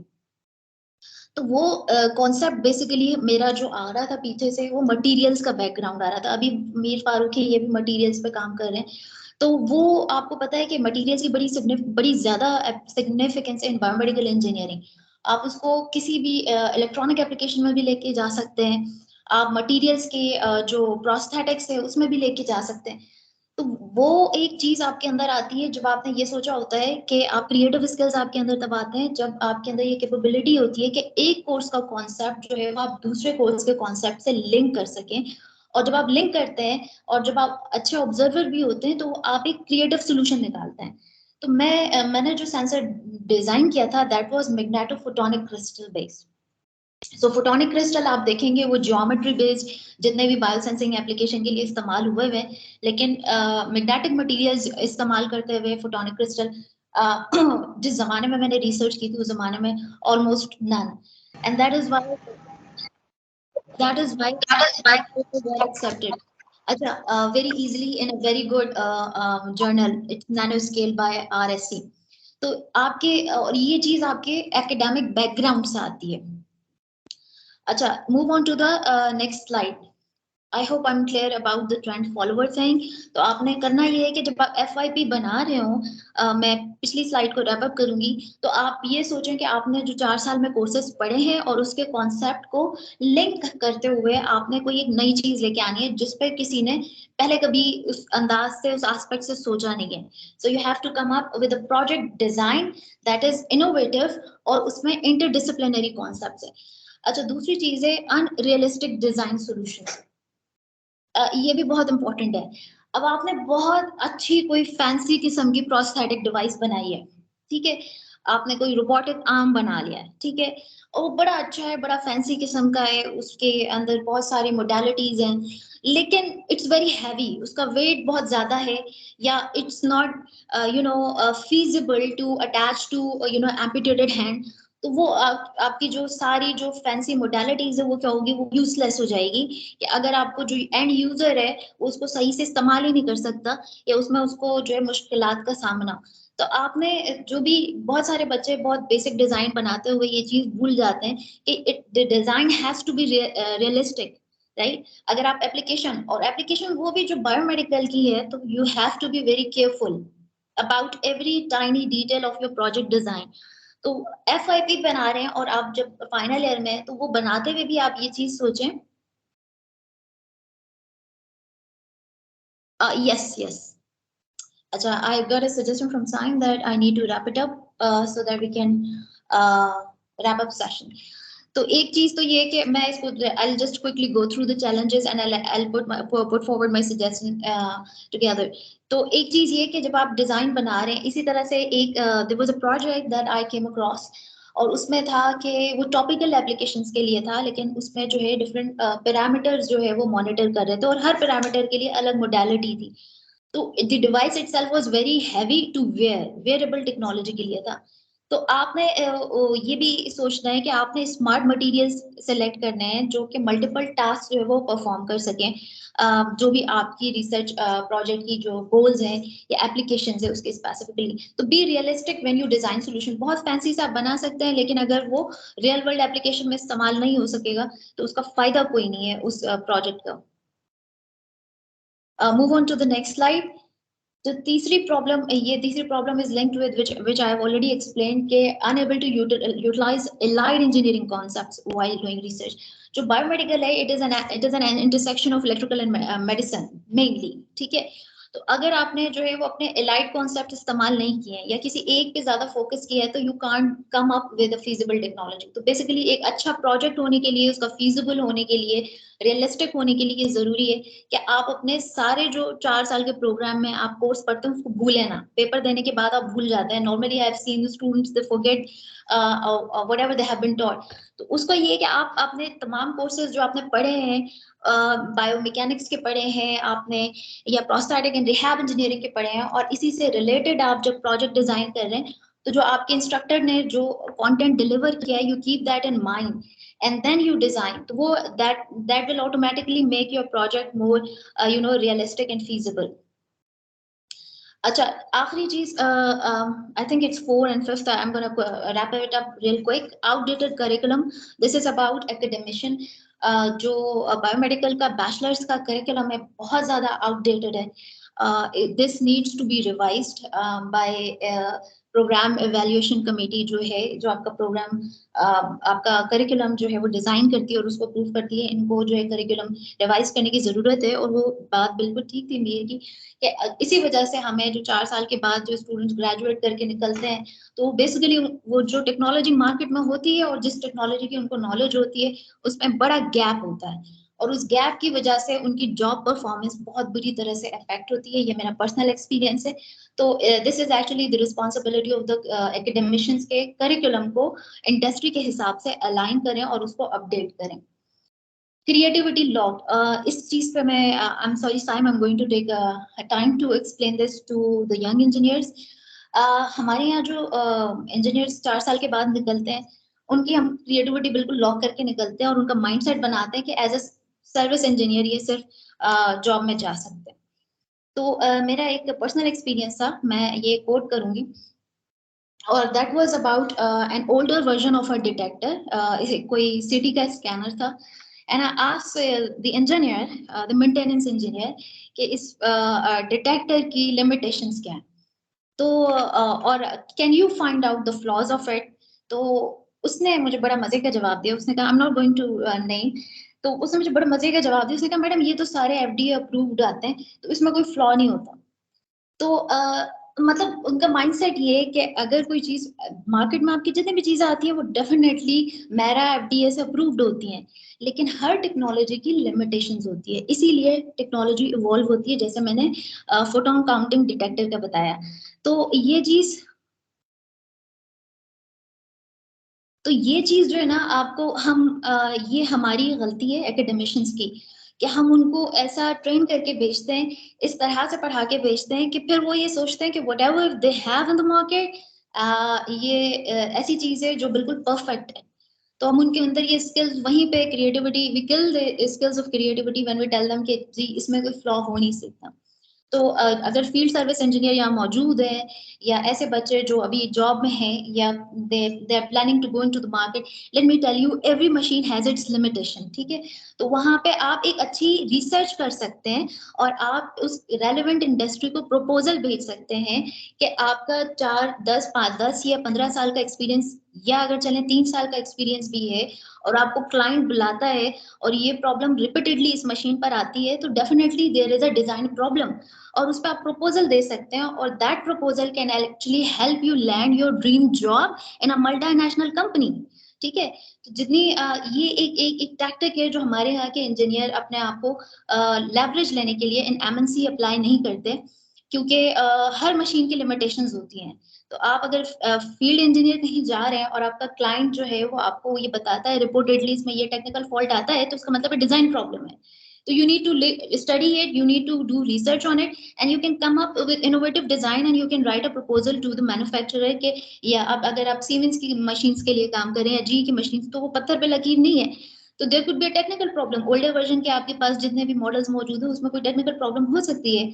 तो यू कैन एक्चुअली, अगर आपको एक पैटर्न नजर आ रहा है कोई टेक्निकल फॉल्ट का, तो you can send proposal to the principal as well. तो इसकी वजह से शायद आपको सीमेंस जो है मेन R&D डिपार्टमेंट में हायर भी कर ले, ठीक है। तो ये एक अपने अंदर एक चीज डालें कि आप बिल्कुल एक अपने क्रिएटिव स्किल्स को लॉक नहीं करते हैं। देयर इज अ पॉसिबिलिटी कि कोई भी चीज मजीद इम्प्रूव या बेहतरी की तरफ जा सके। So that's one thing. Be open to modification. Be open to any change and any deficiency in the existing technology. अच्छा, इनोवेशन ये मैं ऑलरेडी एक्सप्लेन कर चुकी हूँ, तो आई am not gonna talk about it. Green ideas, ये एक मेरा बड़ा फेवरेट टॉपिक है। अगर आप FYP डिजाइन कर रहे हैं, move on to the next slide जहाँ पे ग्रीन आइडियाज है। साइन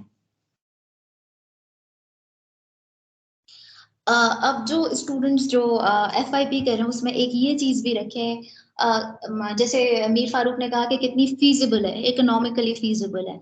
तो अगर आप ऐसा प्रोजेक्ट डिजाइन करते हैं जिसमें बहुत कोई एक्सपेंसिव किस्म का उसका फैब्रिकेशन प्रोसेस है, या उसमें कोई बहुत ज्यादा ऐसा मटेरियल इस्तेमाल हो रहा है जो कि एक्सपेंसिव मटेरियल है, या अगर कोई ऐसी चीज है जो रिसोर्स डेप्लीशन की तरफ जाती है, तो you have to come up with the idea which is green, which is more sustainable for the long run. अगर आप बिजनेस भी कर रहे हैं और आपका कोई बिजनेस, मेरी प्रेजेंटेशन थ्रू आउट बड़ी जेनेरिक है, और this is to actually to help you point out the flaws in your FYP। तो आप अगर FYP डिजाइन कर रहे हैं तो आप उसमें एक चीज ये भी देखें कि इकोनॉमिकली फीजिबल हो, और उसके लिए इकोनॉमिकली फीजिबल होने के लिए चीज जरूरी है कि आप जो मटेरियल सेलेक्ट कर रहे हैं, आपकी जो मेथडोलॉजी है, ठीक है, आपका जो प्रोसेस है, अगर मैं मटेरियल्स की लैंग्वेज में बोलूँ तो फैब्रिकेशन प्रोसेस है, वो कितना एक्सपेंसिव, अगर वो आपको एक्सपेंसिव पड़ता है तो आपका जो प्रोजेक्ट है वो फीजिबल नहीं है, ठीक है।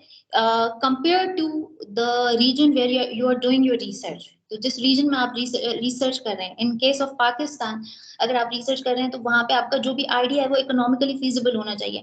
आपने FYP विन करने के लिए बहुत ज्यादा जो है वो एक्सपेंसिव किस्म की चीजें इस्तेमाल कर ली, तो वो आपने सारे शशके इस्तेमाल कर लिए, लेकिन अगर वो इकोनॉमिकली फीजिबल नहीं है, और अगर आप उस आइडिया को पिच करेंगे किसी वेंचर कैपिटलिस्ट के सामने, तो वो जो उसको रिजेक्ट कर देगा क्योंकि वो इकोनॉमिकली फीजिबल नहीं होगा। तो आप अगर ये चीज भी माइंड में रखें अपना FYP डिजाइन करते हुए कि आपको जो है वो कितना आपका जो प्रोजेक्ट है वो फॉर द लॉन्ग रन कितना फीजिबल है। Move on to the next slide, ये बहुत इंपॉर्टेंट है, और ये this is actually similar to the suggestion of Mir Farooq again, get involve in industrial BME projects. हम UET खुजार में भी ये कोशिश कर रहे हैं, इंडस्ट्रीज के साथ वी आर एंगेजिंग देम, और मेरा ये बाकी तमाम जो यूनिवर्सिटीज़ हैं उनको भी ये सजेशन है। एक तो ये कि जो उनके एकेडमिशियंस हैं उनकी इंडस्ट्रियल स्किल्स की ट्रेनिंग, ताकि वो कोर्सेज इस तरह से पढ़ा सकें जिसमें बच्चों के अंदर इंडस्ट्रियल स्किल्स आए। एक ये चीज़ बहुत ज़रूरी है। और दूसरी चीज़ ये है कि आप इंडस्ट्री के प्रोजेक्ट, बजाय इसके कि आप अपने एकेडेमिया के प्रोजेक्ट बनाएं और आप इंडस्ट्रीज लेके जाएं और उनको कहें कि इसको फाइनेंस करें, आप इंडस्ट्रियल जो प्रोजेक्ट्स हैं उसमें अपने आप को एंगेज करें। तो उसमें जो आपके जो इंडस्ट्रीज की जो इन्वेस्टमेंट का इशू है वो रिजॉल्व हो जाएगा, क्योंकि इट्स फॉर म्यूचुअल बेनिफिट। तो आपने अगर आप जो बीएम जाइंट्स की बात कर रहे थे मीर फारूक, उसमें बेसिकली अगर आप जो जाइंट कंपनीज हैं उनके प्रोजेक्ट पे अगर आप अपने आप को एंगेज करें और अपने एफआईपी की जो प्रोजेक्ट्स हैं उसके अकॉर्डिंगली अलाइन करें, तो मेरा ख्याल है कि it will be more beneficial for students and industry both. क्योंकि जो इंडस्ट्रीज के प्रॉब्लम्स होते हैं वो रियल वर्ल्ड प्रॉब्लम्स होते हैं, ठीक है। और जो एकेडेमिया के जो प्रॉब्लम्स होते हैं, जो बच्चे आइडेंटिफाई करते हैं एकेडमिशियंस, वो ब्लू स्काई रिसर्च होती है। आई am sorry, I am gonna be a little bit sarcastic about it, कि वो बहुत फैंसी किस्म की रिसर्च कर लेते हैं लेकिन वो जो है वो रियल वर्ल्ड प्रॉब्लम को सॉल्व नहीं कर रही होती। तो अगर आप इंडस्ट्रियल प्रोजेक्ट पे काम करेंगे, और ये हमारे केमिकल इंजीनियरिंग के और मटेरियल्स इंजीनियरिंग के, पेट्रोलियम इंजीनियरिंग के, ये सारे इंडस्ट्रियल प्रोजेक्ट्स पे काम करते होते हैं, डिफरेंट यूनिवर्सिटीज में उनके इंडस्ट्री के प्रोजेक्ट्स होते हैं। तो बायोमेडिकल के लिए भी हमें ये कल्चर डेवलप करना चाहिए कि हम जो है अपने एफआईपी में बच्चों को जो है वो इंडस्ट्री के प्रोजेक्ट्स पे काम करवाएं, ताकि वो उनको जॉब के लिए भी हेल्पफुल हो, उनके अंदर इंडस्ट्रियल स्किल्स भी हो, और जो है आप मजीद जो आपका जो आपके लैंडस्केप पे जो चीज लैक करी है बायोमेडिकल इंडस्ट्री में, तो हो सकता है हमारे पास कोई एक अच्छा टेक्नोप्रेन्योर भी आ जाए जो अपना बायोमेडिकल की मैन्युफैक्चरिंग कंपनी, अभी जैसे इन्होंने बात की कि मोस्टली ट्रेडिंग कंपनी है, तो द ट्रेंड इज शिफ्टिंग। अल्हम्दुलिल्लाह now we have device manufacturing companies in Pakistan as well. लेकिन उसके लिए मजीद उसमें बेहतरी के लिए आई वुड से कि आप उन्हीं इंडस्ट्रीज के साथ जो आपकी लोकल मैन्युफैक्चरिंग इंडस्ट्रीज हैं उनके साथ अगर आप उनसे प्रोजेक्ट लें और उस पर काम करें, तो मेरे ख्याल से इसमें ना सिर्फ स्टूडेंट्स यूनिवर्सिटी बल्कि ओवरऑल आपकी कम्युनिटी सोसाइटी या जो एक सोशल इम्पैक्ट है वो होगा। So with this, the next way is about institutional international collaboration. This is, I think, the last one. दूसरा ये है कि आप बैचलर्स लेवल पे भी ये कर सकते हैं कि आपके पास इंटरनेशनल कोलैबोरेशन के प्रोजेक्ट्स हो सकते हैं, और ये बेसिकली डिपेंड करता है कि आपकी यूनिवर्सिटी कितनी विलिंग है to go for international collaboration. तो एक ये चीज़ हो तो आपको आपका जो स्कोप होता है, जो आपका रिसर्च होराइजन होता है, वो मजीद जो है वो बेहतर होता जाता है। तो I think it's also a great idea कि स्टूडेंट्स बैचलर लेवल्स पे भी इस तरह के प्रोजेक्ट्स लें जो कि इंटरनेशनल उसमें कोलैबोरेशन थोड़ी बहुत हो, ताकि आपका जो रिसर्च नॉलेज वो मजीद इम्प्रूव हो सके। So with this I conclude. If anyone has question please feel free to ask me. Thank you so much, Dr. Muniza, for sharing your thoughts with us. And is it okay if we can take the question and answer session towards the end of the webinar? Because we are running short of time and we have one other guest waiting for us. Sure, If that's okay with you. Yeah, completely okay. Thank you so much. Thank you. All right, so now we would move towards the final segment of our webinar, which is on career growth and job search strategies. I'm excited to introduce our third and the last speaker, who is Engineer Hafiz Mohammad Abdul Basit Ayyubi. So Engineer Abdul Basit holds a bachelor's and a master's degree in biomedical engineering from NED University, and he's currently an assistant manager at the Gilgit Institute of Nuclear Medicine, Oncology and Radiotherapy Cancer Hospital, Pakistan Atomic Energy Commission. In his previous roles, Engineer Ayyubi has served as a senior lecturer in the Biomedical Engineering Department at Hamdard University, and also as a sales and a service engineer at Biomedica Pakistan. He is the lead researcher for 2 complete patents filed at IPO Pakistan, showcasing his innovative spirit to advancing technology in healthcare. His wealth of experience in this field, combined with his academic and industrial experience, will definitely help the students to achieve their goals. He is very excited to share his insights and advice on career growth and job search strategies with us today. So let's give him a warm welcome, and over to you, Sir Hafiz Mohammad Abdul Basit. बिस्मिल्लाहिर्रहमानिर्रहीम। अस्सलाम वालेकुम। Is it audible to all of you? Yes, sir. Okay, thank you, Muniba, for introducing me. First of all, I must say all praises to Allah Subhanahu wa Taala. इंसान की कोई अपनी हैसियत नहीं होती है. आपने बहुत कुछ ज़्यादा ही मेरी तारीफ में बातें कह दी. और इससे बजाय कि मैं सेशन स्टार्ट करूं, उससे पहले मैं सैयद साइम और खालिद महमूद जो मेरे स्टूडेंट भी हैं और सैयद साइम जो फाउंडर हैं बिज़म BME के, उन्होंने एक बहुत ही वैल्यूएबल इनिशिएटिव लिया कि एक ऐसा ग्रुप उन्होंने बनाया जिसमें on not all over the Pakistan, बल्कि जो पाकिस्तान से बाहर हमारे एलीट हैं, हमारे जो सीनियर्स हैं, बायोमेडिकल इंजीनियर्स हैं, वो सब के सब एक प्लेटफॉर्म में आ गए. तो यही एक पावर है डिजिटल वर्ल्ड की कि आप दुनिया भर के लोगों को एक सिंगल प्लेटफॉर्म में जमा कर सकते हैं.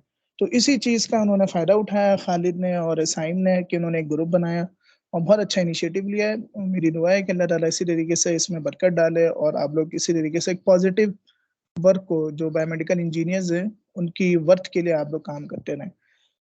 Before going to start my session, मैं एक चीज़ आपको बता दूं कि मैं कोई बाकायदा प्रेजेंटेशंस या स्लाइड्स लेके नहीं आया हूँ, क्योंकि मैं इस चीज़ पे बिलीव करता हूँ कि जो इंटरैक्टिव सेशन या इंटरैक्टिव टॉक से इंसान एक दूसरे के एक्सपीरियंसेस को शेयर कर सकता है, उससे अच्छा मेरे ख्याल में कोई दूसरा कम्युनिकेशन वे नहीं होता.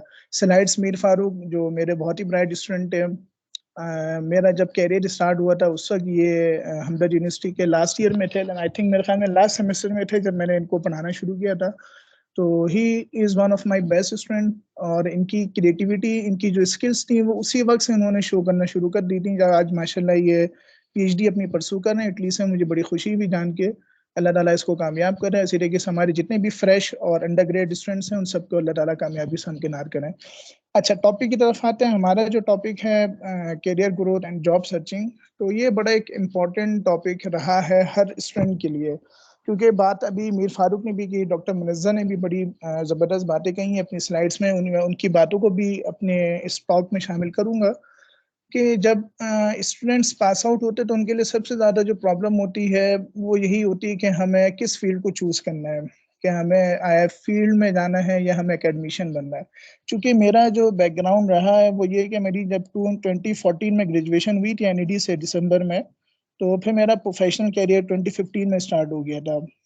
तो सबसे पहले मैंने अपनी इंडस्ट्री ज्वाइन की थी, जहाँ मैंने सेल्स एंड सर्विस इंजीनियर जो है अपनी जॉब स्टार्ट की और कुछ महीने ही मैं उसको कंटिन्यू कर सका था. फिर मेरा प्रोग्राम मास्टर्स को परस्यू करने का बना, तो फिर मैंने उस जॉब को क्विट किया. क्विट करने की एक मेन रीज़न यही थी कि जो हमारी जो कल्चर है खासकर पाकिस्तान के अंदर, कि आपका सुबह ऑफिस जाने का तो टाइम होता है लेकिन वापसी का कोई टाइम होता नहीं. तो जिसकी वजह से फिर मेरी जो है, चूँकि मास्टर जो है वो इवनिंग प्रोग्राम था हमारा NED से, तो वो बड़ा इफेक्ट होना शुरू हो गया था.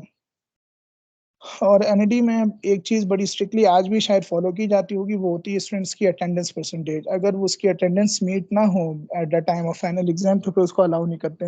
ये शायद मुनीबा मेरी इस बात को इंडोर्स करेंगी. तो इस वजह से मुझे उस जॉब को क्विट करना पड़ा. फिर मैंने एकेडमिक्स की तरफ जो है अपना करियर को स्टार्ट किया. तो फिर मैं हमदर्द यूनिवर्सिटी में 2015 में ही मैंने एज अ लैब इंजीनियर वहाँ पे ज्वाइनिंग दी. फिर मेरा वहाँ से करियर स्टार्ट हुआ प्रोफेशनल. तो वहाँ पे जब मैंने बायोमेडिकल डिपार्टमेंट में as a lab engineer joining दी, तो वहाँ पे मेरी फिर मीर फारूक जो हैं वो मेरे स्टूडेंट थे वहाँ पे. तो वहाँ पे मेरा कुछ 6-6.5 साल का अरसा गुजरा. फिर मैंने ज़ाउदीन यूनिवर्सिटी में ज्वाइन किया एज अ लेक्चरर और फिर मैं यहाँ पाकिस्तान एटॉमिक एनर्जी में आ गया. तो मेरा चूँकि एक्सपीरियंस एकेडमिक्स के साइड पे भी रहा है, इंडस्ट्री से भी मैं कोई पिछले 3 साल से मेरी वाबस्तगी है, तो मैं आपके साथ ये ज़रूर चीज़ शेयर करना चाहूँगा कि जो स्टूडेंट जो ग्रेजुएट हो जाते हैं, उनको सबसे पहले इस चीज़ को फाइंड आउट करने की ज़रूरत है कि उनको अपना करियर परस्यू करना किस इस तरफ है, फील्ड की तरफ वो जाना चाह रहे हैं या फिर एकेडमिक्स की तरफ जाना चाह रहे हैं. अगर आप एकेडमिक्स की तरफ जाना चाह रहे हैं तो फिर मेरी तो आपसे फिर यही गुजारिश होगी कि फिर आप अपने स्टडीज़ को जो है वो मज़ीद इन्हेंस करें, क्योंकि जब आप एकेडमिक साइड पर आते हैं तो आपकी जो बैचलर्स की डिग्री होती है वो इनफ नहीं होती. फिर आपको अपना मास्टर्स परस्यू करना होता है. मास्टर्स के बाद फिर आपको अपना PhD भी परस्यू करना होता है. तो सेम सिचुएशन मेरे साथ थी. जब मैंने एकेडमिक्स को ज्वाइन कर लिया था तो मैंने अपना मास्टर्स परस्यू करना शुरू किया. मास्टर्स के बाद फिर मैं PhD में भी इनरोल हो गया था एंड इवन मेरा जो है साइनॉप्सिस जो था PhD का वो अप्रूव हो चुका था. और बस मैं रिसर्च फेज में था कि फिर मेरी जॉब स्विच हो गई। बहरहाल तो ये चीज़ बड़ी इंपॉर्टेंट है। मीर फारूक की प्रेजेंटेशन के दौरान एक सवाल आया था हमारी स्टूडेंट की तरफ से या अलमनाई की तरफ से कि हमें मास्टर्स किस में करना चाहिए आफ्टर माय बैचलर्स। तो ये बड़ा एक क्रिटिकल क्वेश्चन होता है स्टूडेंट्स की तरफ से कि हम एमबीए करें, क्योंकि एक ट्रेंड चला हुआ है, खासकर इंजीनियर का ये कॉम्बो कहलाता है कि जो वो इंजीनियरिंग में हमारी बैचलर्स होती है, फिर एमबीए हम एडमिनिस्ट्रेशन की तरफ चले जाते हैं, बिजनेस एडमिनिस्ट्रेशन की तरफ। तो मैं यहाँ पे आपको एक अपना पर्सनल एक्सपीरियंस शेयर करता हूँ कि मेरी कुछ दोस्तों से मुलाकात हुई थी जो इंडस्ट्री में भी काम कर रहे हैं मेरी तरह। तो उन्होंने ये बात कही थी कि यार हमने अपने बैचलर्स के बाद एमबीए को परस्यू किया। तो मैंने कहा आपने अपनी फील्ड क्यों छोड़ दी? फील्ड से मुराद देखिए, जैसे कि हमारी जो फील्ड है वो बायोमेडिकल बैचलर्स है, फिर आपने मास्टर्स एमबीए जो है वो बिजनेस एडमिनिस्ट्रेशन में कर ली है, तो आपने बायोमेडिकल में क्यों नहीं की? तो उन्होंने कहा कि जो पाकिस्तान में जो कल्चर है, जो ट्रेंड अभी चल रहा है वो यही है कि आपके पास टेक्निकल एजुकेशन के अलावा आपके पास फाइनेंस की एजुकेशन होना ज़रूरी है, आपके पास एडमिनिस्ट्रेशन, मैनेजमेंट, अकाउंट्स की इंफॉर्मेशन होना ज़रूरी है, आपको प्रोक्योरमेंट के रूल्स पता होना ज़रूरी है, आपको रेगुलेटरी अफेयर्स, लीगल अफेयर्स, इनके बारे में मालूम होना ज़रूरी है। क्योंकि जब आप एक दफ़ा किसी भी कंपनी के साथ एसोसिएट हो जाते हैं, आप इन हो जाते हैं, तो फिर आपको अपनी यूनिवर्सिटी के करिकुलम के मुताबिक काम नहीं करना होता। वही डॉक्टर मुनज़्ज़ा वाली बात कि we need to revise our curriculum. If I am not wrong, still जो हमारे बायोमेडिकल के स्टूडेंट्स है वो 2017 का करिकुलम पढ़ रहे हैं। डॉक्टर मुनज़्ज़ा इसको मजीद कंफर्म करेंगी कि मुझे जहाँ तक याद है जब मैं अहमदाबाद यूनिवर्सिटी में था तो उस वक्त 2017 में करिकुलम रिवाइज हुआ था बायोमेडिकल का, एंड सिंस देन वो अभी तक रिवाइज नहीं हुआ है, वो 6 साल होने वाले हैं। तो ये बड़ी ज़रूरत है इस चीज़ को रिवाइज होने की, करिकुलम की। तो वहाँ उन्होंने मुझे बताया कि यार हमें जो है ना सिर्फ इंजीनियर्स होना काफ़ी नहीं होता, हमारे पास हर तरह की जो है ना नॉलेज होना ज़रूरी है, फाइनेंस की भी, एडमिनिस्ट्रेशन की भी, मैनेजमेंट की भी, और इसी तरीके से रेगुलेटरी अफेयर्स हैं, प्रोक्योरमेंट रूल्स हैं, फना बहुत सारी चीज़ें ऐसी होती हैं जब आप एक दफ़ा इन हो जाते हैं तो आपको फिर वो अपनी नॉलेज को इन्हेंस करना पड़ता है, अपनी स्किल्स को इन्हेंस करना पड़ता है। तो ये सारी चीज़ें जो है ना बहुत ज़्यादा इंपॉर्टेंट होती है। इन सब चीज़ों से पहले जो एक चीज़ होती है जॉब सर्च के, how to search your perfect job and how to search your desired job, उसके कुछ मैं आपको बेसिक स्टेप्स बता देता हूँ या बेसिक रूल्स जो ग्लोबली अडॉप्ट हुए हैं वो मैं आपके साथ शेयर कर लेता हूँ। वो आप काइंडली उसको चाहे तो नोट कर लें। उसमें से एक बहुत इंपॉर्टेंट रूल होता है 80/20। 80/20 रूल ये कहता है कि अमूमन हमने ये चीज़ देखी होगी कि जब कोई भी जॉब एडवर्टाइज होती है तो हम उस जॉब की पोजीशन को पढ़ते हैं, फिर उस जॉब की डिस्क्रिप्शन की तरफ जाते हैं। तो जब हम डिस्क्रिप्शन की तरफ जाते हैं तो मैनी ऑफ द स्टूडेंट या many of the job seeker वो जॉब डिस्क्रिप्शन पढ़ के जो है वो परेशान हो जाते हैं। वो ये देखते हैं कि हमारी जो प्रोफाइल है, हमारी जो एक्सपर्टीज़ है, हमारी जो स्किल्स हैं वो इस जॉब एडवर्टीजमेंट में जो जॉब डिस्क्रिप्शन मौजूद है उससे मैच नहीं हो रही। तो ग्लोबली ये बात कही जाती है और एक रूल है 80/20 का जिसको फॉलो किया जाता है कि जी अगर आपकी प्रोफाइल, आपकी स्किल्स, आपकी एक्सपर्टीज अगर जॉब डिस्क्रिप्शन के 80% भी अगर मैच कर रही है प्रोफाइल तो आप वहाँ पे जॉब अप्लाई कर दें। देखें कोई भी जॉब दुनिया में ऐसी नहीं होती है जो आपके स्किल्स के मुताबिक ही एडवर्टाइज की जाए या आपकी स्किल उस जॉब एडवर्टाइज के मुताबिक हो। 100% मैचिंग कहीं पे भी पॉसिबिलिटी नहीं है सॉरी, कहीं ना कहीं गैप होता ही होता है। तो 80/20 का रूल फॉलो करें। आप जब जॉब सर्च कर रहे हैं तो आप अपनी स्किल्स को, उस प्रोफाइल को, अपनी प्रोफाइल को जॉब डिस्क्रिप्शन के साथ मैच करें। आपको लगता है कि यार 80-85% मैं मैच कर रहा हूँ इस डिस्क्रिप्शन के साथ, then go for the job और आप उसको अप्लाई करें। हम बाज़ स्टूडेंट जो है वो फिर अप्लाई इसलिए नहीं करते कि हमारी स्किल्स जो है वो इनके डिस्क्रिप्शन के मुताबिक नहीं है। तो ऐसा नहीं होना चाहिए। एक इम्पॉर्टेंट चीज़ जो जॉब सर्चिंग स्ट्रेटजीज में कहा जाता है वो ये होता है कि be selective with your search. यानी कि अगर आप एक बायोमेडिकल इंजीनियर हैं तो आपकी जो जॉब सर्चिंग होनी चाहिए वो डेट शुड बी सेलेक्टिव। यानी कि अगर आप चाह रहे हैं कि मुझे सर्विस इंजीनियर बनना है, फील्ड सर्विस इंजीनियर बनना है, तो आपके पास जो आपकी जो ड्रीम है वो फिर उसकी सेलेक्टिविटी वैसे ही होनी चाहिए कि आपने जिस काम के लिए अप्लाई कर रहे हैं आप फिर उसी तरफ जो है वो रह के अपनी जॉब को सर्च करें। डाइवर्सिटी की तरफ अगर जाएंगे तो फिर बाज़-औक़ात ये होता है कि फिर आप अपने जो है वो पाथ से डेविएट कर जाते हैं, फिर आपको फिर दूसरी प्रॉब्लम्स होना शुरू हो जाती हैं। एक पॉइंट और इम्पोर्टेंट होता है जॉब सर्चिंग में, वो होता है डिजिटल प्रेजेंस। डिजिटल प्रेजेंस से मुराद यही है कि आपके जो सोशल मीडिया प्लेटफॉर्म्स हैं, जैसे लिंक्डइन है, सोशल मीडिया में जो है ये क्या कहते हैं, प्रोफेशनली इसने जो है बड़ा ग्रो किया हुआ है लिंक्डइन ने, और ये बहुत इसने हेल्प की है लोगों की जॉब फाइंडिंग में। तो अपने प्रोफाइल को आप अप टू डेट रखें, और जो सोशल मीडिया हमारे प्लेटफॉर्म्स हैं, व्हाट्सएप है, व्हाट्सएप में इस तरीके के ग्रुप हैं, जैसे बज़्म BME उसकी एक करंट जो है एग्जाम्पल है, और इस तरीके से और बहुत सारे ग्रुप्स बने हुए होते हैं जिसमें जॉब्स आ रही होती है, तो वहाँ पे आपको अप टू डेट रहना चाहिए, ताकि जो लेटेस्ट वैकेंसीज अनाउंस हो रही हैं डिफरेंट कंपनी के अगेंस्ट या डिफरेंट मिनिस्ट्रीज के अगेंस्ट, तो आपको वो अप टू डेट रहना ज़रूरी है। इसी तरीके से होती है आपकी फिर थर्ड पॉइंट होता है कस्टमाइज योर एप्लीकेशन, यानी कि अगर आप बायोमेडिकल इंजीनियर हैं तो आपकी जो एप्लीकेशन हो, एप्लीकेशन से मुराद मेरी कवर लेटर है, जो आप जॉब के लिए अप्लाई करते वक्त अपने रिज्यूमे या CV के साथ अटैच करते हैं, तो उसके अंदर जो बातें आपकी हों वो इतनी कस्टमाइज हो कि जो जॉब प्रोवाइडर हैं या कंपनीज वाले हैं वो उनको अट्रैक्ट कर सकें। वो कहते हैं ना कि CV जो होती है ना, वो आपकी एब्सेंस में आपका आईना होती है। तो बेसिकली जब आप सामने नहीं होते तो आपकी CV आपके बारे में बता रही होती है। तो CV में हर वो चीज़ आप मेंशन कर दें जो आपकी एक्सपर्टीज़ को रिफ्लेक्ट करे, आपकी स्किल्स को रिफ्लेक्ट करे, या जो चीज़ें आपने स्किल्स को गेन की हुई है वो चीज़ें आपकी CVs के अंदर होनी चाहिए। मोस्ट इम्पॉर्टेंट फोर्थ थिंग है लर्न न्यू स्किल।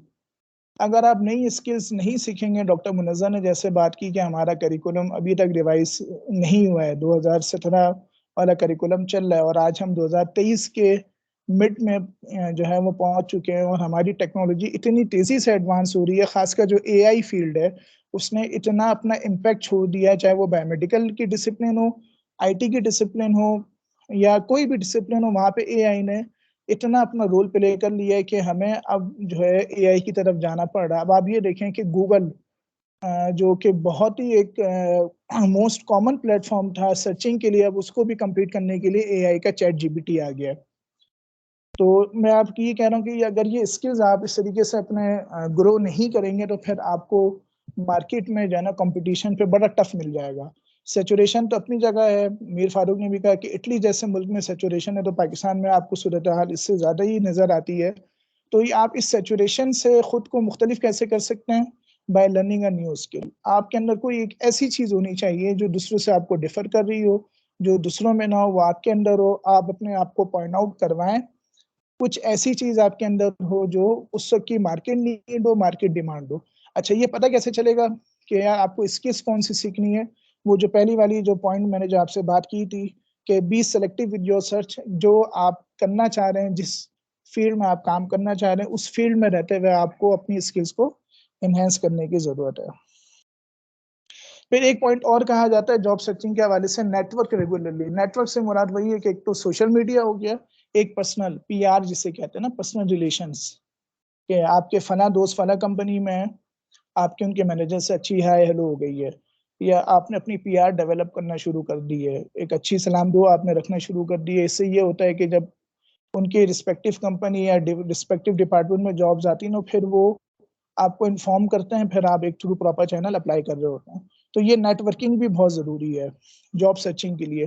सिर्फ घर पे बैठे रहना, अखबार को पढ़ लेना, या सॉरी डिफरेंट वेबसाइट्स को देखते रहना, फिर वहाँ से अप्लाई करना ज़रूरी नहीं है। मेरे ख्याल में अभी अगर यहाँ पे इस सेशन में 40 के अराउंड पार्टिसिपेंट्स है, तो 40 में से 30 पार्टिसिपेंट लाजमी ऐसे होंगे जिन्होंने थ्रू न्यूज़पेपर या थ्रू वेबसाइट जॉब्स के लिए अप्लाई किया होगा और उनको इंटरव्यू तक या टेस्ट तक के लिए कॉल नहीं आई होगी। उसकी वजह यही होती है कि बाज़ औक़ात वो या तो हमारी एप्लीकेशन उनकी जॉब डिस्क्रिप्शन से मैच नहीं कर रही होती, या फिर हम प्रॉपर तरीके से अप्लाई नहीं कर रहे होते। हम अपनी सेलेक्टिविटी की तरफ जो है ना, वो हमारी जो सर्चिंग है वो हम फोकस नहीं होते।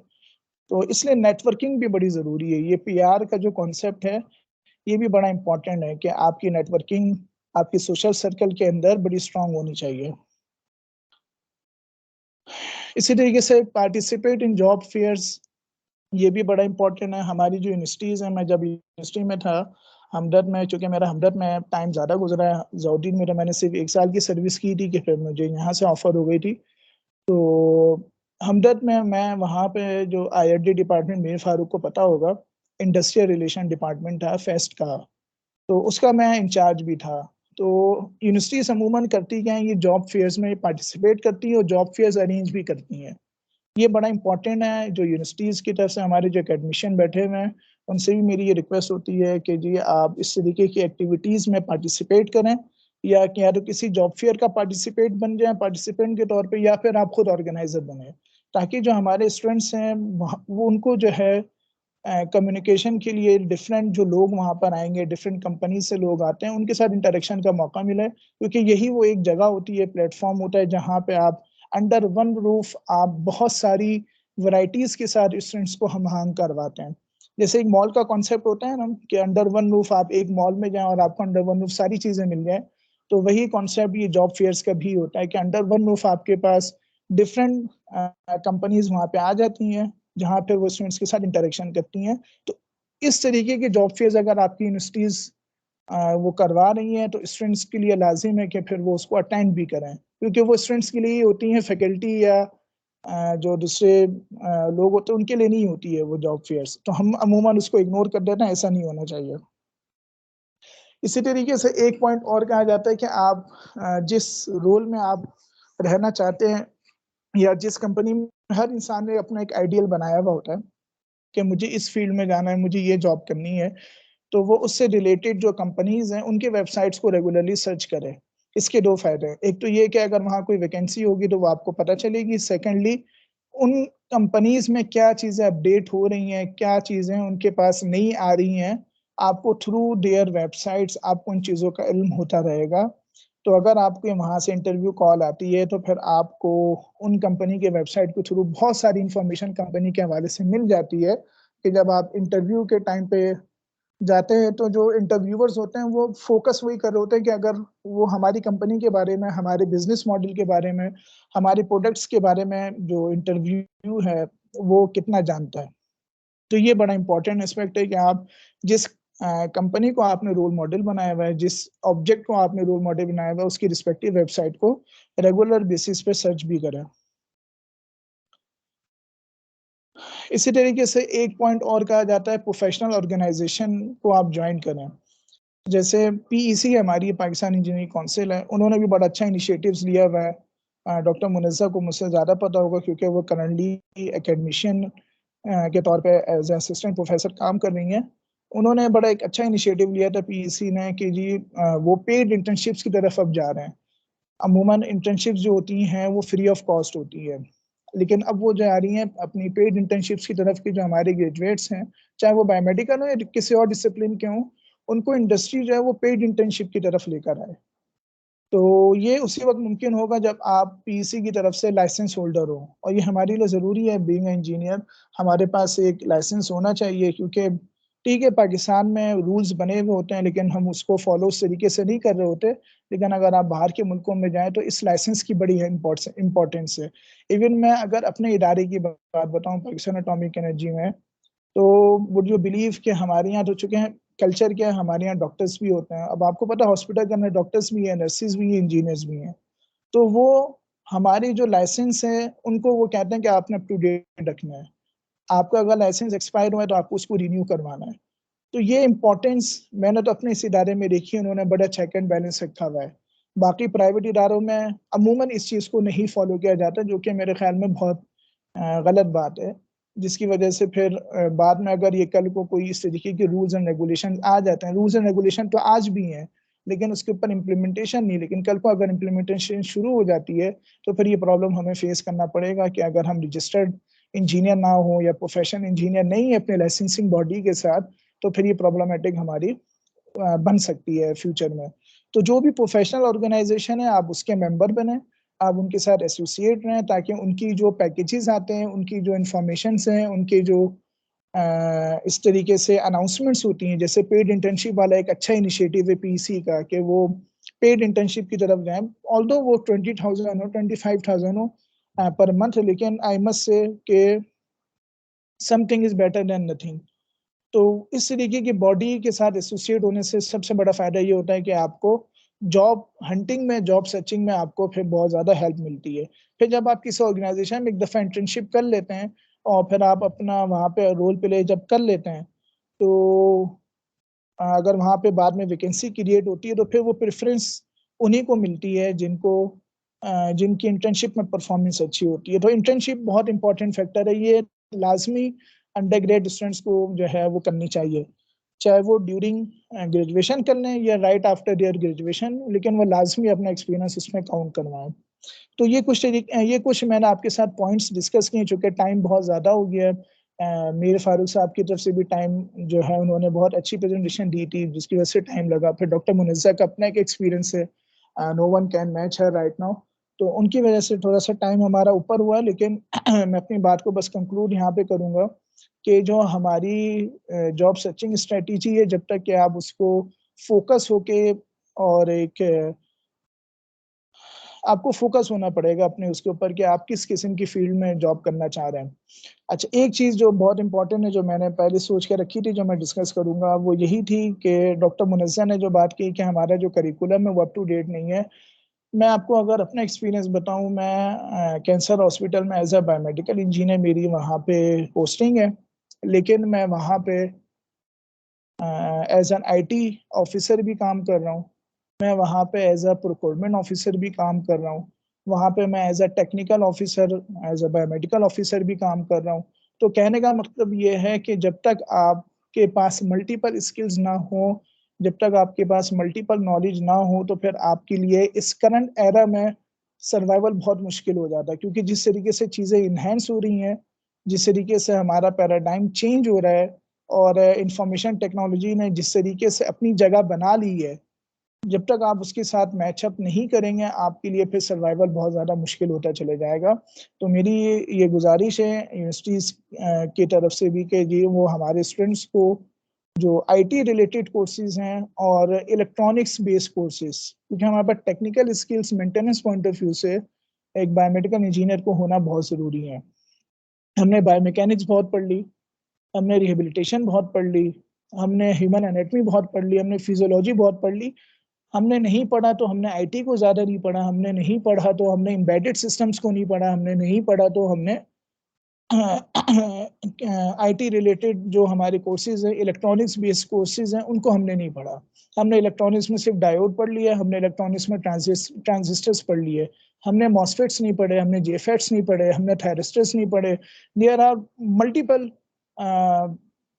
जो है आपके पास कंपोनेंट्स होते हैं जिनके बारे में हमें डिटेल में पढ़ने की ज़रूरत होती है, क्योंकि जो ये बायोमेडिकल फील्ड है ये एक इंटरडिसिप्लिनरी फील्ड है। इसमें आपको मैकेनिकल का टेस्ट भी मिलेगा, इसमें आपको सिविल का टेस्ट भी मिलेगा, इसमें आपको मेटलर्जी का भी टेस्ट मिलेगा, इसमें आपको मेडिकल का तो टेस्ट है ही है। तो ये एक इंटरडिसिप्लिनरी है, तो इसलिए हमें जो है बहुत ज़्यादा जो है ना फोकस होके रहना होता है। मैं अपनी बात को यहाँ पे कंक्लूड करता हूँ, क्योंकि मुझे भी बस कहा जा रहा है कि सर सेशन वाइंड अप करना है, टाइम बहुत ज़्यादा हो गया है। तो कोई क्वेश्चंस हैं तो प्लीज़ कि आप लोग क्वेश्चंस करें, तो इंशाल्लाह उसमें भी आप लोगों को बहुत सी चीज़ें सीखने को मिलेंगी। Thank you so much, Sir Abdul Basit. And any questions from the audience? We'll now just wrap up the webinar.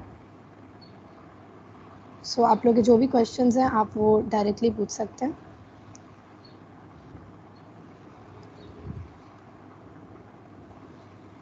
अस्सलाम वालेकुम।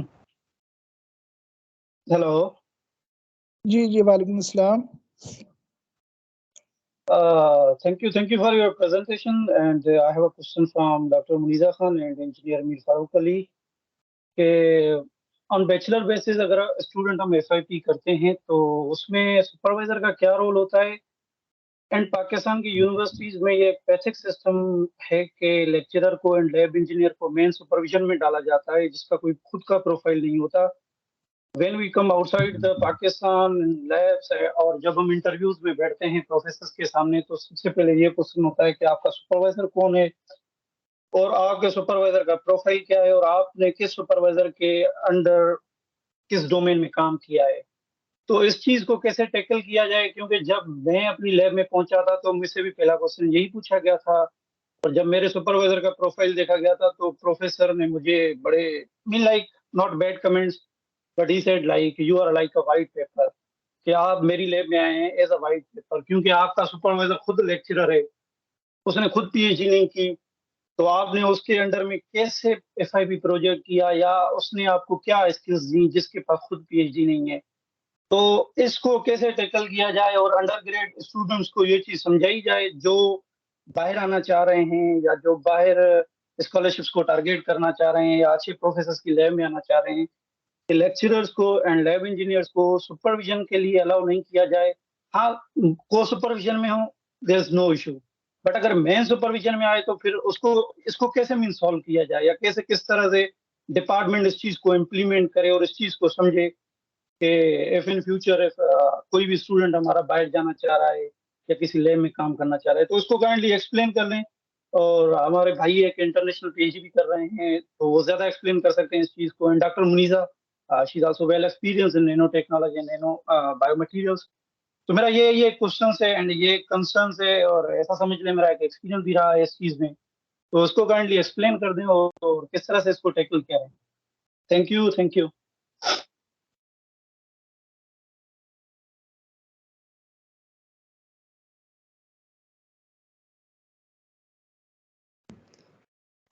Dr. Muniza, I think it's better Dr. Muniza should respond first and then Basit Ayubi Saab, because you are senior, so it's better if you can give some insights on this question. It's very important. Yes, like to guide you on the selection of role of main supervisor.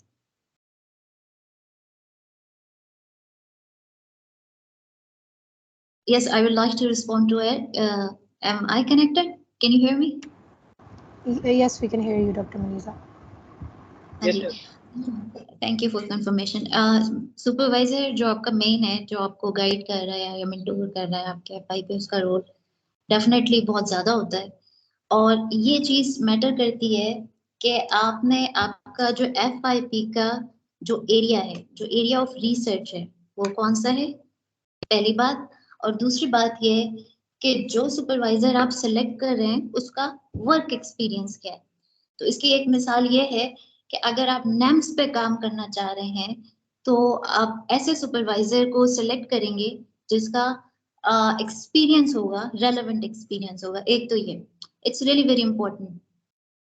और supervisors भी ऐसे ही students लेते हैं जो उनका line of research होता है। तो एक चीज तो ये, तो अगर आपने एलाइड करनी है तो आपका प्रोफेसर का जो एरिया ऑफ रिसर्च है वो एलाइड हो। दूसरा ये कि सुपरवाइजर का पीएचडी होना इट्स रियली इम्पोर्टेंट अगर आप बाहर जो है वो अप्लाई करना चाह रहे हैं, because it's about credibility and it's about knowing the process of the standards of research that are followed in international research organizations। तो एक चीज तो ये है कि जो आपका पीएचडी का सुपरवाइजर है जिसकी इंटरनेशनल पब्लिकेशंस हैं, तो उसको एटलीस्ट आप उसको ये चीज तो एक्सपेक्ट कर सकते हैं कि उसको स्टैंडर्ड प्रोसीजर्स पता है जो रिसर्च में होने चाहिए, जो एथिक्स हैं। तो नॉर्मली जो पीएचडी होल्डर्स होते हैं उनके पास ये नॉलेज होती है। This is why it is really very important कि उनको प्रेफरेंस दी जाती है। जिनकी इंटरनेशनल पब्लिकेशंस होती हैं उनको और भी ज्यादा प्रेफरेंस दी जाती है क्योंकि उनका एक अपना साइंटिफिक रेपुटेशन होता है, उनका एक एच इंडेक्स होता है। तो एक चीज ये, और मैंने जो अपना पर्सनली जो मैंने चीज सिलेक्ट की थी वो मैंने साइंटिफिक रेपुटेशन की बेसिस पे अपने सुपरवाइजर्स की सिलेक्शन की थी। तो अगर आप उनका बैकग्राउंड, रेलेवेंट बैकग्राउंड चेक करें और उनकी जो साइंटिफिक इंडेक्स है, ऑथर इंडेक्स है, वो चेक करके करेंगे तो इंटरनेशनली इन सब चीजों को बड़ी ज्यादा जो है वो प्रेफरेंस दी जाती है कि आपका जो आप सुपरवाइजर है वो कितना वेल नोन रिसर्चर है। और वो बाकी चीजें जो आपके how good engineer you are, it's a separate thing. एक लेक्चरर बहुत अच्छा रिसर्च डिजाइन कर सकता है लेकिन अनटिल अनलेस उसकी अपनी एक प्रेजेंस हो रिसर्च कम्युनिटी में तो वो एक एक्नॉलेजमेंट और क्रेडिबिलिटी का इशू आता है।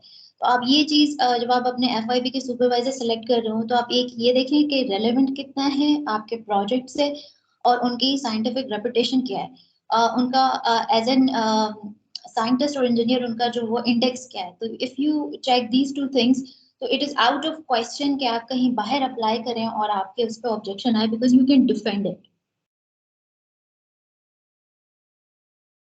So I hope it helped.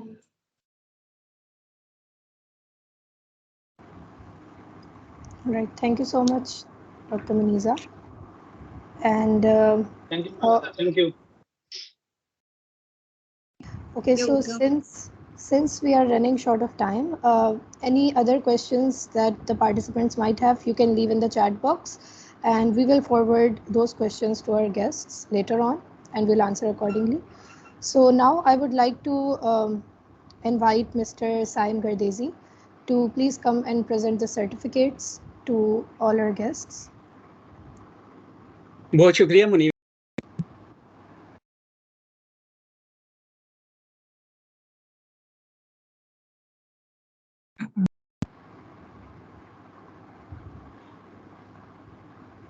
Saim, you are not audible right now. बहुत शुक्रिया मुनीबा। अब मेरी आवाज़ आ रही होगी? जी जी बिल्कुल। अस्सलाम वालेकुम। बज़्म BME की तरफ से हम समीम कल्ब से आप सबके ममनून और मशकूर हैं। बज़्म BME को बामे उरूज तक पहुंचाने में मैडम मुनीज़ा की काविशें काबिल तहसीन भी हैं सदा और काबिल तकलीद भी रही हैं, और खालिद भाई की सलाहियतों से डिज़ाइन किया गया ये सर्टिफिकेट तशक्कर का एक छोटा सा इजहार है। उसके बाद सर मीर फारूक अली साहिब इस वेबिनार के रूए रवां भी थे, और उनकी रहनुमाई से इस वेबिनार को अरेंज करने के इंतजामात किए गए। हम उनकी कामयाबी और खुशहाली के लिए दुआगो हैं। सर अब्दुल बासित साहिब का तावन भी ज़मन में नायत अहमियत का अमिल है, और बायोमेडिकल इंजीनियरिंग के फ़रोग के लिए उन्होंने अपने हिस्से का दिया बखूबी जलाया। खुदा रब्बुल इज़्ज़त दाइम आबाद रखे आपको, आमीन।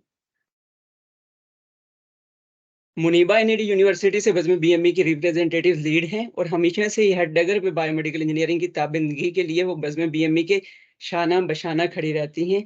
बज़्म BME के लिए उनकी लगन मायनी हेज है। आपके लिए भी ढेरों दुआएं मुनीबा।